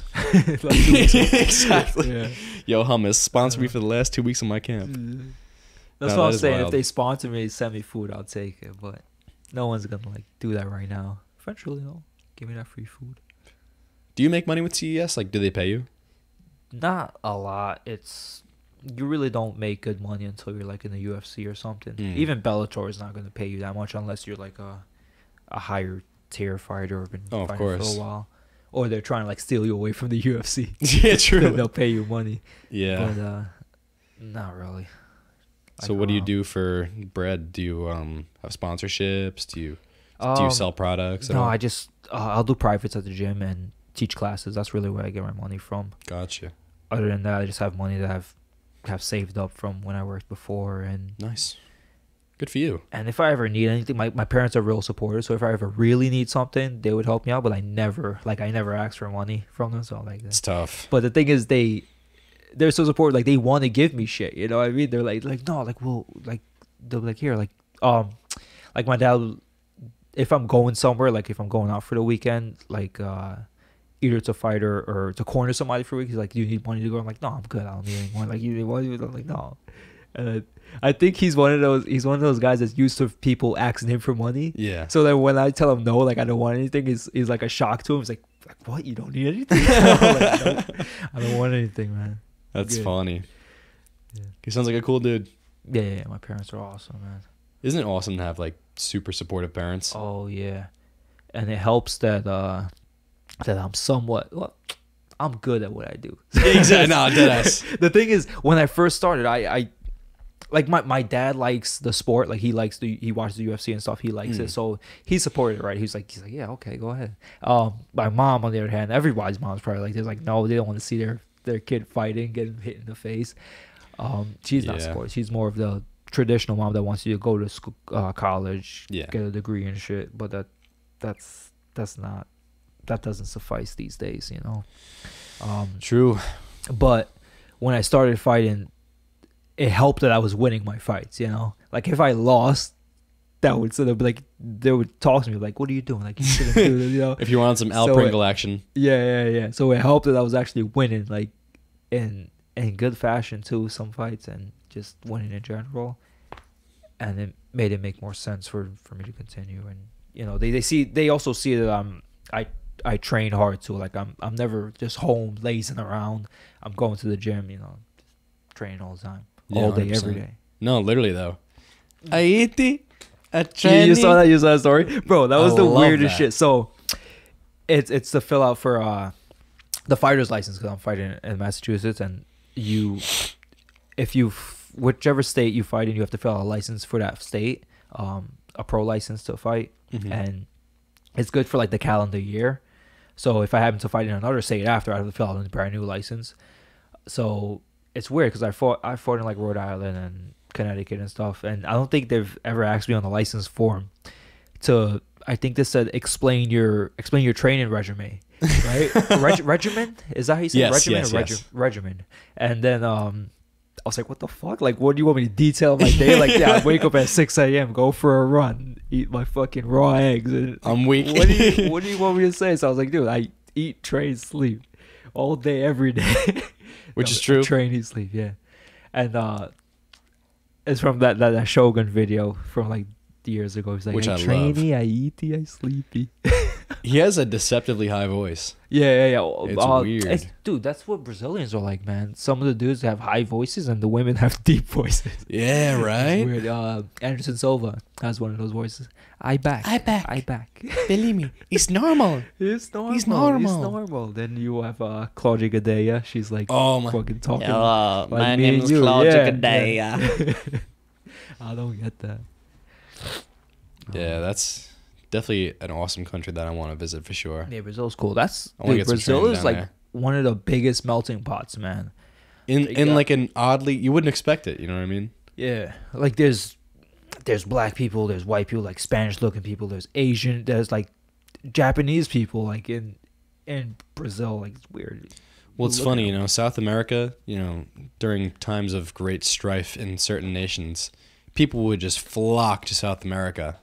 Like Chile, Argentina, Brazil, Right. all those kind of countries. So it's like you said, you know, you get this big melting pot of everybody. Yeah. It is very interesting. Yeah. I'm from the South of America. West Indies, right? Yes, the West Indies, the Caribbean. Yeah.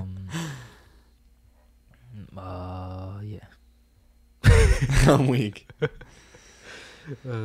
It's weird though. I never really thought about it. Like I'm like, yeah, I'm actually from South America. So Yeah, I never really think of like. I definitely think of like, you know, like my parents' past and all that kind of stuff. But I never really be like, wow, My people are from Europe. Yeah. You know what I mean? Yeah. I've always just been an American. Nah, it's funny for me because usually some people are like, oh, yo, I thought you were like Indian or something. I was like, yeah, like from Indian descent, but Yeah, not like, necessarily like East Indian. Yeah. You know. Yeah. That's a place I want to go one day for sure. I want to see it. Yeah. Cool Oh. spots. Camera overheated. Does that mean it's off? For the time being, Oh, okay. it just needs a moment to chill. Oh. I usually try to avoid putting on the AC, but I guess that's what we're gonna do for the moment. Yeah. Go ahead, throw that AC on. You want another water bottle in the meantime? Oh yeah. I gotta stay hydrated. You want some white rice, bro? Nah. The nice Chinese food place down the street hooked it up.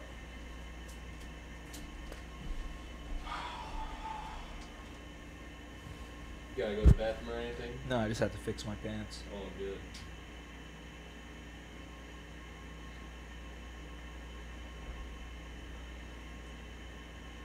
How long we been going so far? I have no idea. It's been good so far. Yeah, no. Oh, about an hour and a half, maybe. Hour 20. Not bad, not bad. But yeah, I actually did have a question for you that Ask me. we were talking about it before. I forgot. It's like, oh yeah. So everyone's been talking to me and talking about how your emotions are before you fight, like before your first fight, and just that first walkout. What did you Mhm. feel? What was your first walkout experience? First walkout. It was weird. I felt like I was more nervous for my second fight compared to my first. The first one, it was because everything was rushed. So, like my first few fights, I was always like I was the first fight on the card, you know, because I'm like the 0-0 guy going in or whatever. Not really that popular either. So they kind of rushed it. Like the event started, and then I didn't even get to warm up. Like I just finished wrapping my hands. Didn't really get to warm up. They put us out like, all right, you're going out next, and then I didn't really have time to think, you know. So I just walked out there and fought. That video is actually on YouTube. My first fight is. I'm glad it's on there actually because people see that. I want them to see that fight because then, you know, I suck. But, Did you win that fight? Yeah.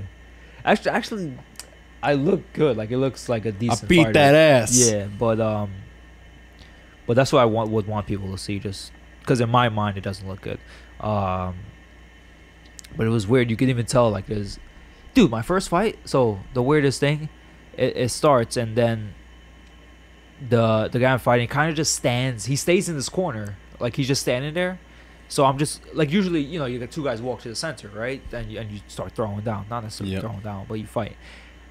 So I approach the middle, and then he's still there in his corner. So I'm like, what the fuck? So I just keep going forward, and then in my mind, man, the weirdest shit. You know, like when you're playing an online match, and then your opponent disconnects, Yeah. and then you're like, oh, you notice their character just standing there, and you're like, I start fucking teeing off. I'm Like weak. that's literally what went through my mind. So I started just teeing off on the guy, and then he eventually like he started fighting back too. I mean he was fighting back. But it was weird. It was just That is really it weird. was just me just going for it, like not even technical because the technique of the punches were good, but just throwing down. But yeah, I didn't really have much time to think. But my second fight, I felt like I was more nervous because I felt like the atmosphere more. What is the I don't- atmosphere in your mind? I don't know. It was weird. Like I think I was just feeling the moment more, just on the walkout. Maybe. So leading up to, people, you're always gonna get nervous going into a fight. Like, if anyone says they don't get any nerves, they're just lying. It's jokes. But the thing is, the more you think about it, the more nervous you're gonna get. So that's why I kind of just don't. I just go with the flow, just not really think about it much. Just kind of, if I'm about to fight, I'm like, all right, like I just go up to the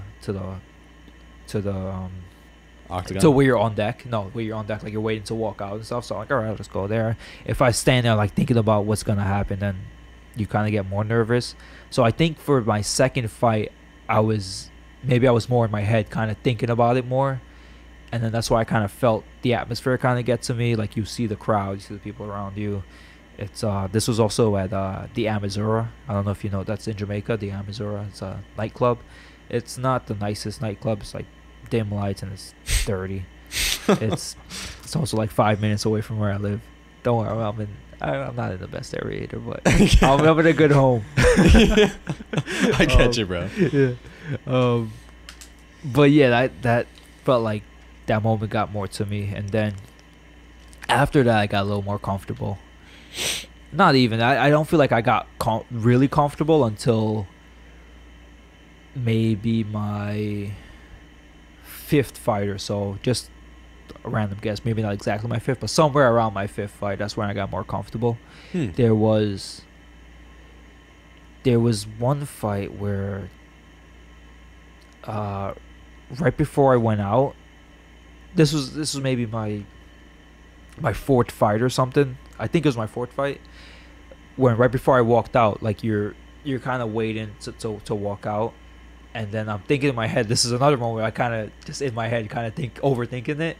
So like I said, the more you think about it, the more nervous you get. And then I was like, "Fuck, what am I doing here?" Like, I'm about to literally this was going through my head. Like I'm about to walk out and then fight this dude in front of all these people. Like what the fuck am I doing? But then I was like, but I can't do anything else if I don't walk out there. What am I gonna do tomorrow? Like I don't do anything else. Like this is what I do. I literally told myself this is what I do, and then that's been like my mindset ever since then. Like this is what I do. You know, like literally just saying that, and like this is what I do. So that's interesting. You know, like I don't have to put much thought into it anymore. Like I know like there's nothing else that I do. I can't. I was like, this is not like a job I'm going to the next day. Like I gotta go back to the gym the next day. So This is literally what I do, you know. But again, I think the more you think about it, the more you get inside your head, the more you kind of just go with the flow, just believe in like the work you've done leading up to it, the better you feel going out there. Wow. Yeah. That's Does that help at all? No. That definitely clears a lot of things up. You know, because like I remember when I had all four of those guys on, you know, Pooch, his brother, and Caldone, his brother. Like Pooch was saying, you're gonna see the wackest shit backstage. Yeah. Like, you're gonna see some of the freakiest motherfuckers, like just in their feelings and like just craziness. Yeah, dude, it's you'll see coaches teaching guys things the day of their fight. Like they're like, all right, when he does this, you got to do this and do that, and then the fighter's like learning. He's like here, and the coach's like, no, like this, like you're teaching them brand new techniques the day of the fight. What the fuck are you doing, man? Like you should be learning this leading up to the fight. What you're doing fight day is what you've been working on. Like this should come natural to you. You know, you shouldn't be thinking about what you're doing. Obviously, you should be thinking a little bit like, all right, I'm going to do this, go here, do that. But you should know what you're doing, you know? 100%. You guys are just teaching them brand new shit. Like the coach hasn't seen them until the day they fought or something. So that's stupid. I don't know. Well, you know what? It's crazy, dude. So I'm trying to come up with a good game plan for my guy. The only footage I have of this dude is him throwing 3 strikes and then getting taken down. Oh, yeah? He fought in an MMA fight for his first fight. He has no kickboxing fights. Okay. Literally, he just goes... So he's only got one fight? Yeah. Is it 1-0 or 0-1? 0-1. Oh, 0-1, okay. He literally got taken down and pummeled, apparently, according to Al. So, yeah, I literally have no game plan. Right. I'm probably just going to Because go in there you didn't really and bang. see it striking or anything. Yeah, I mean, I'm just going to go in there and bang. That's it. That's fine. But I'm cool with that, you know? Yeah, I'm always down for a little scrap. I'm confident in your skills. How did he throw those 3 punches? He had speed. He had speed for sure. He was like... Oh, and then just next thing you know... He actually kind of stunned the guy a little bit. Like, the guy was definitely just like a wrestler. Yeah. So he had like no head movement. He was like... Fuck. Right. Takedown. And then next thing you know, it's just pure... That's the thing. When the fight starts, like... It's a kickboxing fight, so I think it's 2-minute rounds, 3 2-minute rounds. Yep. And those guys are just aggressive. They'll come at you, and that's who wins in those amateur kickboxing fights. The more aggressive person wins. But also, you shouldn't just be walking into stuff for no reason. So I would say you definitely want to pressure right off the bat. Like, make sure you're the person pressuring. You don't want to be overly aggressive, but make sure they don't get anything for free. You know, like if he punches you or kicks you, you got to return right away. Yeah. Like, you don't want to just take take a free shot or a free kick. Yeah, Christian's been teaching me that a lot. And Yeah, that's, yeah. I actually credit that to being a reason as to why I got a lot better. Yeah, okay. Because he was showing me a video of, I forgot who he was sparring, but he was sparring with somebody, and he's like, I want to show you something. And he was like, he would get tapped with like 1 or 3 shots, Right. and then immediately would return fire. Yeah. And he was like, anytime you get hit, you fucking return with Yeah, 2 yeah, or 4. yeah. You know what I mean? Yeah. You're pretty good at that too. You're good at firing back off of those kicks. You do a good job passing it by and then returning with your own kicks. Yeah, I think you return pretty good, except when I start outpacing you a little bit. You know? Yeah. When I start outfading you there, you're like, oh shit, what's coming? Yeah, no, But- because like, you know what, your cardio, it's to the point where your speed maintains. You know, like my Right, speed right. doesn't maintain over, you know, however many rounds. I'm fast as fuck, boy. I was telling Brian the other day, I was hitting pads with him, and then sometimes I'll try to focus on speed a little bit and Yeah. I'll focus on power. So when I'm going fast, I was like, yo, you ever seen that meme? He didn't see it, right? Well, I was like, every time I'm like being like I'm focused on speed with my punches, I always think about that meme. In my head, I just go, I'm fast as fuck, boy. Yeah. So that's- Well, that's the thing too. I got to work on my speed because I've always been the power guy, but I Right, need right, some right. speed up in my bit. It's all about them loose scaps, bro. Loose scaps. Loose scaps. You see the scapula moving? Nah, You don't. Loose scaps. that's interesting. I Yeah. gotta get a massage, bro. My back is tight as fuck, son. For real though. Yeah. I've been doing this this Russian sauna thing though, and What's it's that? So in Russia they have this thing called the banya, and it's like a tradition all over like Russia and especially in Siberia. Okay. You have like a fucking blazing hot sauna, blazing hot, like 200, 220 degrees. And what they would do is they would be in the sauna until they basically couldn't take it anymore, and then they would run over to like, they would have a river right next to them, a freezing cold, frigid river. All right. Whoosh, dunk themselves in the cold ass water, sitting there for a minute or two, hop on out, get right back in the sauna, Yeah. and they would just like rotate. They would drink alcohol while doing that. They're fucking crazy, bro. Yeah, Those that's what I Russians. wanted to do, man. I wanted to do they have, I don't know what they call it, contrast things or whatever, where it's like a hot tub and then a cold plunge. So you go into the hot tub for like 5 minutes and you dip right into the cold plunge for like 5 minutes. Maybe George not St. even Pierre that does long. that a lot. Who does? GSP. Oh, okay, yeah. I want to do that. I know they got like shit like that in the UFC PI, man. That's one of the reasons I wanted to get into the UFC, just to use their shit. Not that ass. Get No, the if you want to go to the resources. Russian sauna, bro, I'll take you. It's out here. It's in the city. Oh, okay. It's like It literally. actually gets up to 220. you could probably rock How that long do you stay in there? as long as you could take, basically, man. How long I do you mean, normally stay in?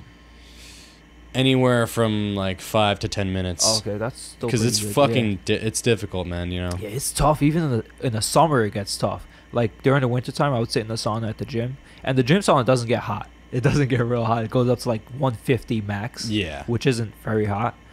But It gets the blood flowing though. yeah. If you stay in there long enough, like I'll stay in 20 minutes if it's really hot, Mm. but half an hour. I wouldn't go above half an hour because I think that's not really like helpful for your body. I agree. So over half an hour isn't good. But in the summertime though, like it'll go up to 150, but it feels way more hotter just because it's so fucking hot in the gym.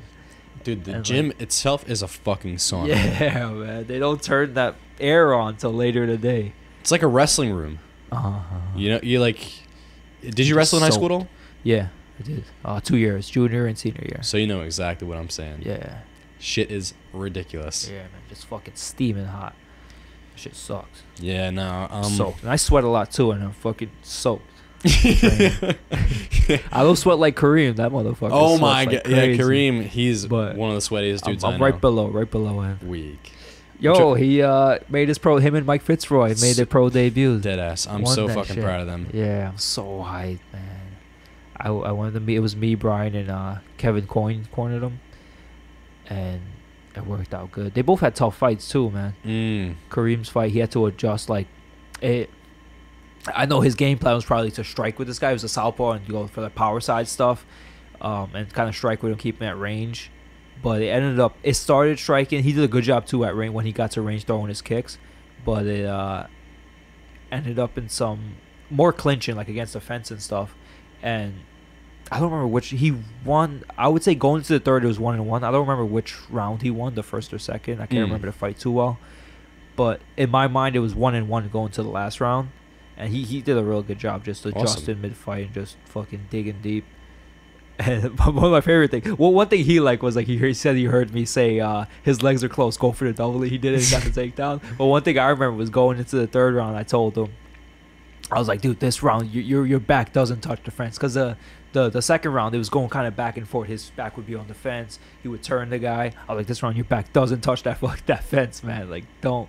And if it does, you get right off. And then he like literally didn't have his back to the fence at all. Just kind of held the guy against the fence, landed the strikes there, got some takedowns. That's good. And won the fight. That was a good win for him. And Fitzroy had a fucking dog fight, man. I heard it was a war. Yeah. Dude, it started. The guy hit him with something that looked like it hurt him. I don't remember if it was like a high kick or a punch. I think it was a high kick that kind of stumbled Fitzroy. And then Fitzroy, dude, he shot the fastest fucking double leg you'll ever see. Yo, the He's way ridiculous. he shoots, this guy's. He's fast as fuck, boy. But dead ass though. Yeah, dude, he is so fucking fast. He was pop, then boom, shot. I didn't even see this shot. This guy finished the takedown. Then his fight, from what I remembered, it looked like his opponent would sort of do well at the start of each round, like maybe the first 30 seconds or a minute, kind of do well, and then Fitzroy would kind of take over the second half of the round. I think that's what won him. Because the latter part of the rounds always play a bigger part. 100%. And the third round, he had the guy in a crucifix for most of a top crucifix, trapped the arm and his both the arms. depot. Yeah. And just throwing punches. The ring of combat was stupid because they don't allow elbows on the ground, which is it's only a ring of combat rule. I think someone in an older fight landed an elbow on the ground and it didn't look good. Like the guy got cut and it just didn't look good for TV or whatever. Or that makes promotion. no sense to me. Yeah, but no elbows on the ground. All right. And then Fitzroy had him in cruiser, just landed punches for the majority of that last round. That definitely secured him the win there. That's brutal. I remember at one point he had the guy down. He was on top. And I was like, you got elbows here. I yelled, you got elbows. And then Brian and Kevin, they're like, no, you don't. I was like, oh, shit. No, you don't have elbows here. I'm dead. Because I forgot the rule. I was like, oh, no, you don't got elbows. That's hilarious. Yeah. But yeah, congrats to them, night. though. Yeah, man. Really, they deserve it, you know? Yeah. Kareem and Fitz, you know. Dude. Kareem's a man, bro. I love He's that a fucking dude. hilarious dude. Yeah, I was saying, like, it's funny how the two polar opposites are on the same fight card. Like, Fitzroy, like, man, quiet, and you got Kareem just out there. Kareem's another guy who's living his best life, too, Yeah, bro. yeah, He's out yeah. there just living. Uh-huh. Penthouses and all this shit. Yeah. He's getting experiences under his belt for sure. Hell yeah. Nah, he hasn't skydived, though. Yeah. Pretty sure. I would guess he hasn't skydived. Mainly because he's black. But I would guess he hasn't skydived. Whoa. No, I'm saying that's people of color, man. They don't like that shit. I'm even my people, brown people, black people, Spanish people, Yeah. they stay away from that shit, bro. That's interesting. I haven't read into that phenomenon myself. Nah. Anything that you could possibly get close to death, and they're like, no, get the fuck away from me with that. Like, or maybe an outlier. Oh, Like, that's yeah, I'll funny. step in the cage. Yeah, that, Actually, what I was like, that's one of the Kareem's most in cage, extreme too. things a human being could possibly Yeah. do. Right. I mean that's literally on like the cusp of mentally insane. Exactly. Is stepping into a cage and fighting somebody, especially for money. Dude, there's something about live fights too, like seeing it in the arena, because on TV, like you'll watch it on TV, it looks so normal just Yeah. because the cameras are in the cage. All you see are the two fighters. Sometimes you'll see the crowd in the back, but when you see this crowd view, like everyone just around, just watching those two guys in the cage or two women, and it's literally like some fucking gladiator shit, you know? It is. I was at my man. first ever live fight event was actually, well, I saw amateur boxing back in the day, but I don't really remember it. But that last Flex card was my first ever experience watching fights. Mhm. It was definitely very different. Yeah, because TV kind of normalizes it because you just see the almost like any other sport, like football or basketball. You just see the two athletes, and then you hear the commentators, so it just sounds normal. But when you're there, like you're just watching, all you hear is just punches, Yeah. and then movement, breathing, and you just hear people yelling in the crowd. You don't hear It's no true. commentators or anything like that. It's true. That is Just so funny watching. that you say that. It's Yeah, it's definitely an interesting experience to just be there. man. Fighting's weird. Yeah, like I remember, and especially when you're connected to the person, Uh-huh. you know, like watching our guys fight, Yeah. like Scoob, the fucking emotions. Livingston, bro, Uh-huh. all those guys, O'Day. Yeah. Dude, Adam's a man, bro. Livingston, Yeah, he is. he's nasty. He got them hands. Smooth. Yeah, I got mad respect for that kid. Yeah. He's real comfortable in there. Even like this is maybe his third or fourth. I don't remember. Fifth, really. I think. Fifth, okay. Fifth fight. He's comfortable in there. That plays a big part in fighting, just being comfortable in the cage. Mm. And he's nice and comfortable. Well, you know, he's a I like- showman for sure. Yeah. He was definitely born for it, you know? Yeah, I like that. I like his style. He's gotta just bring the grappling. He has natural athleticism too. Yeah. Once he gets his grappling technique, like his jiu-jitsu technique up. The only thing I thought was bad in his fight was he would kind of follow the guy rather than cut the cage off. Mm. And not him against the fence was fine. Just that's basically he would just kind of follow the guy like along the fence rather than cut him off. Yeah. Other than that, it looked good.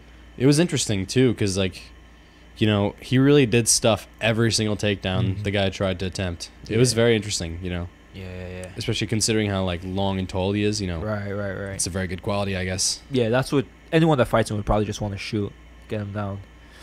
And suck for Scooby though, is he fought like a long ass dude, man. Guy was Yeah. long as He fuck. came out wild. Yeah, though. yeah, I don't. yeah. I He it was kinda cool. Yeah, he threw like a flying sidekick, Chris Wade style. and that was fucking sick when Chris yeah. Wade did that.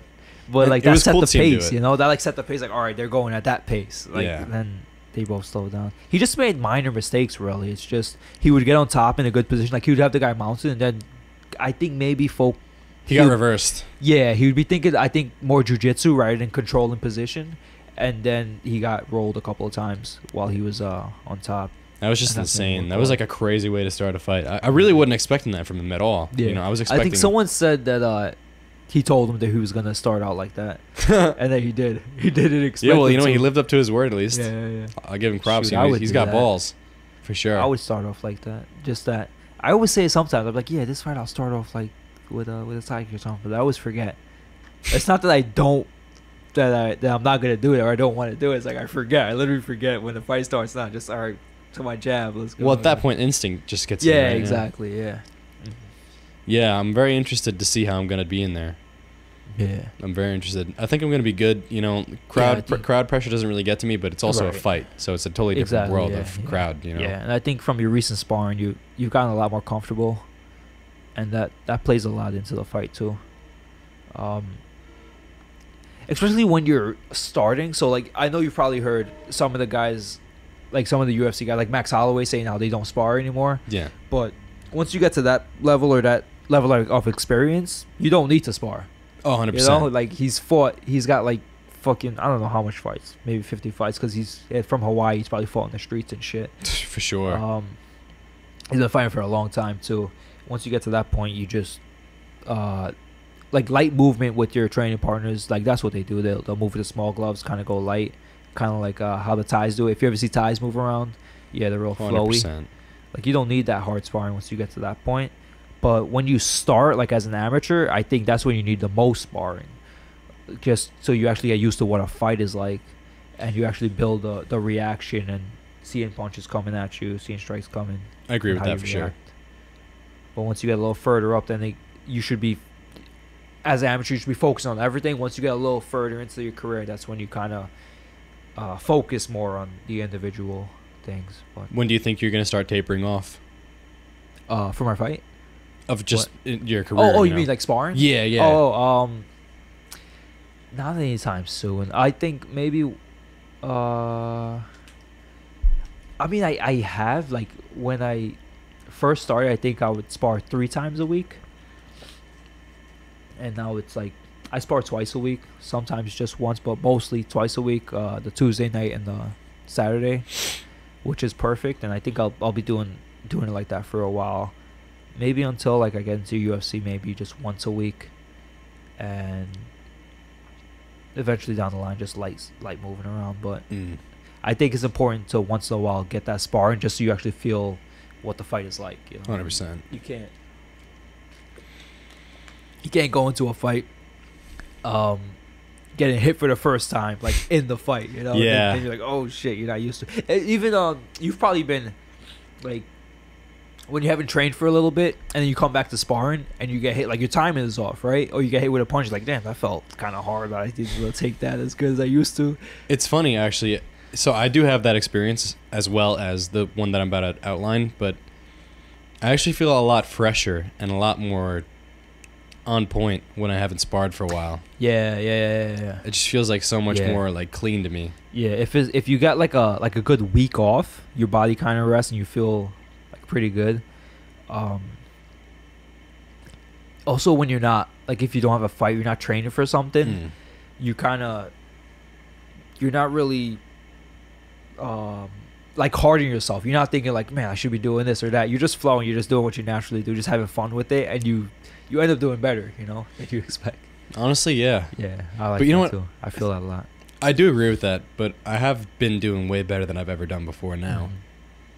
It's very gratifying sometimes to watch like my sparring footage since I'm Yeah. filming everything and just to see the progression. Yeah. Oh man, it really is. It's very gratifying for sure. Oh, you like pistachios? Yeah. Do you want some? Nah. No, I mean, I like them. They're all right. You like crack the shit and fucking eat it. They're really big in Italy. Oh yeah. Yeah, they have like, that's actually one of the number one gelato flavors is pistachio. Oh It's my shit. yeah. Pistachio ice cream is good too. Yeah, I definitely Gelato. fucks with ice cream, man. Is it gelato or helado?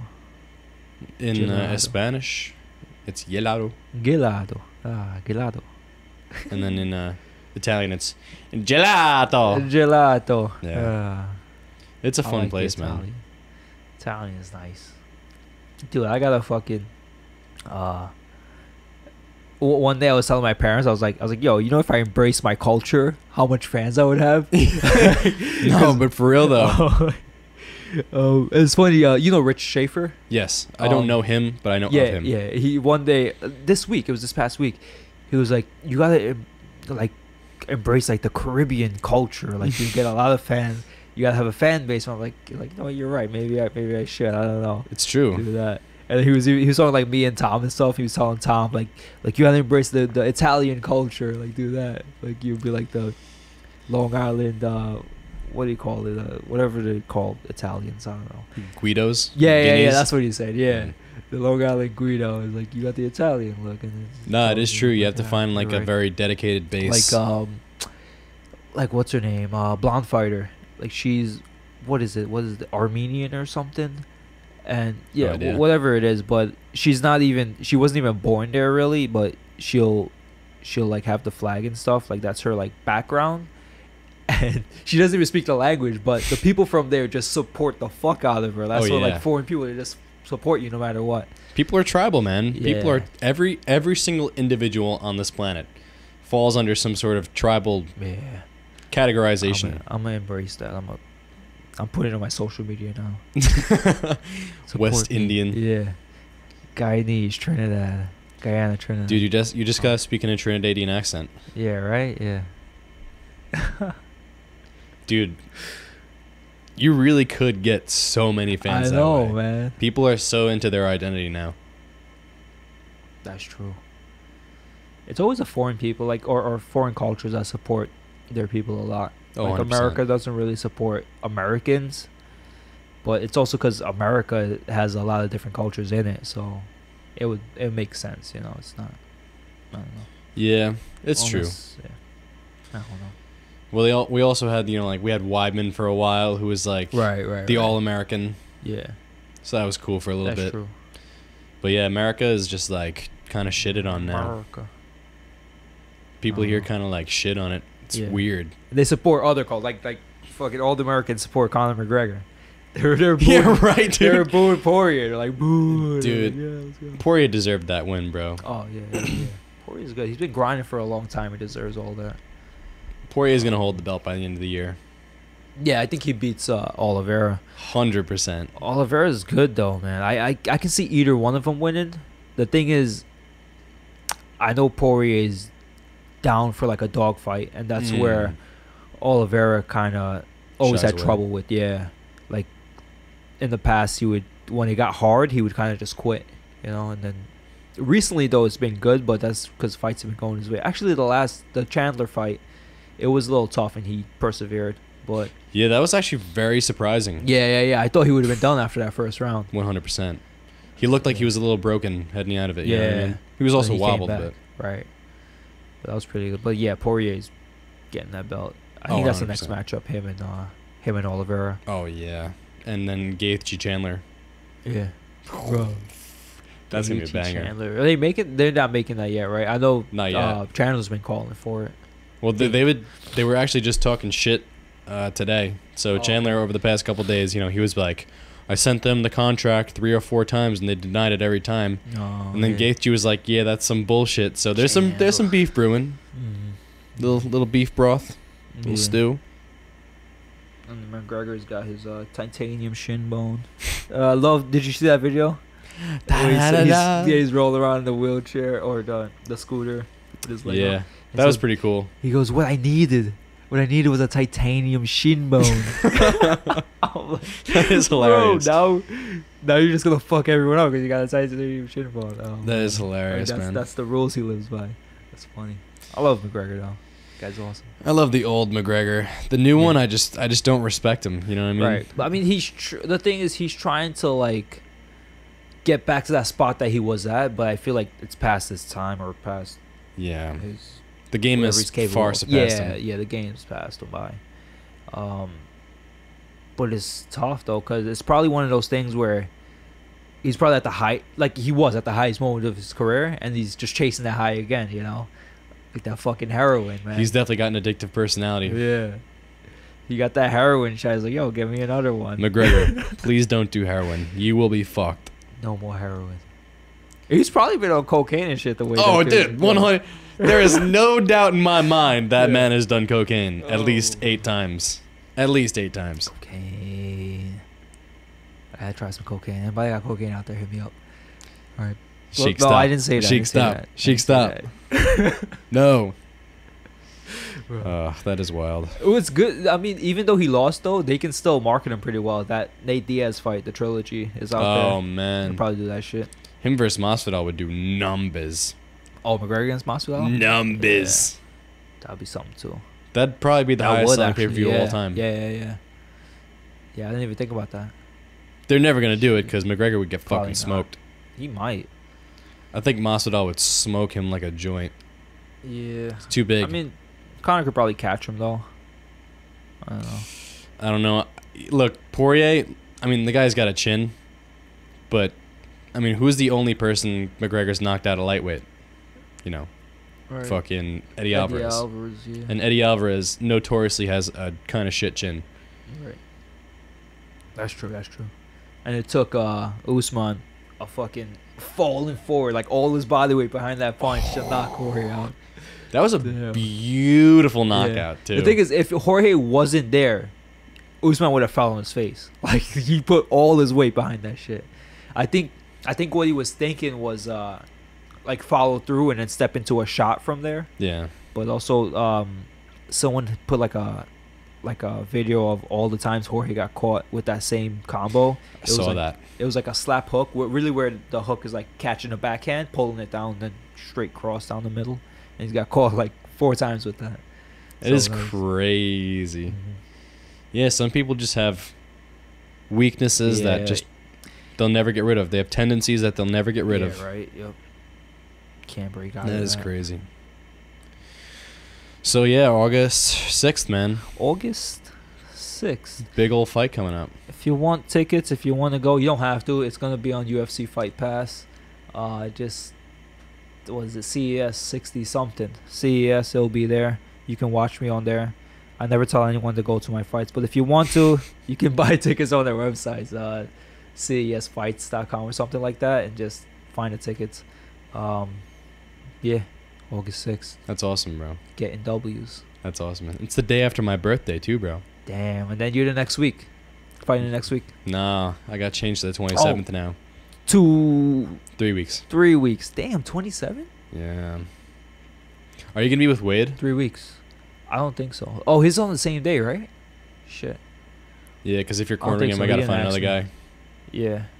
No, I don't Ryan think has so, to though. go. So I got dude. Yeah. I got an elite corner, bro. Yeah, It's man. you, Jason, and Christian. Oh, you W's. Oh my all day. god, Undefeated pro cornerman right here. dude.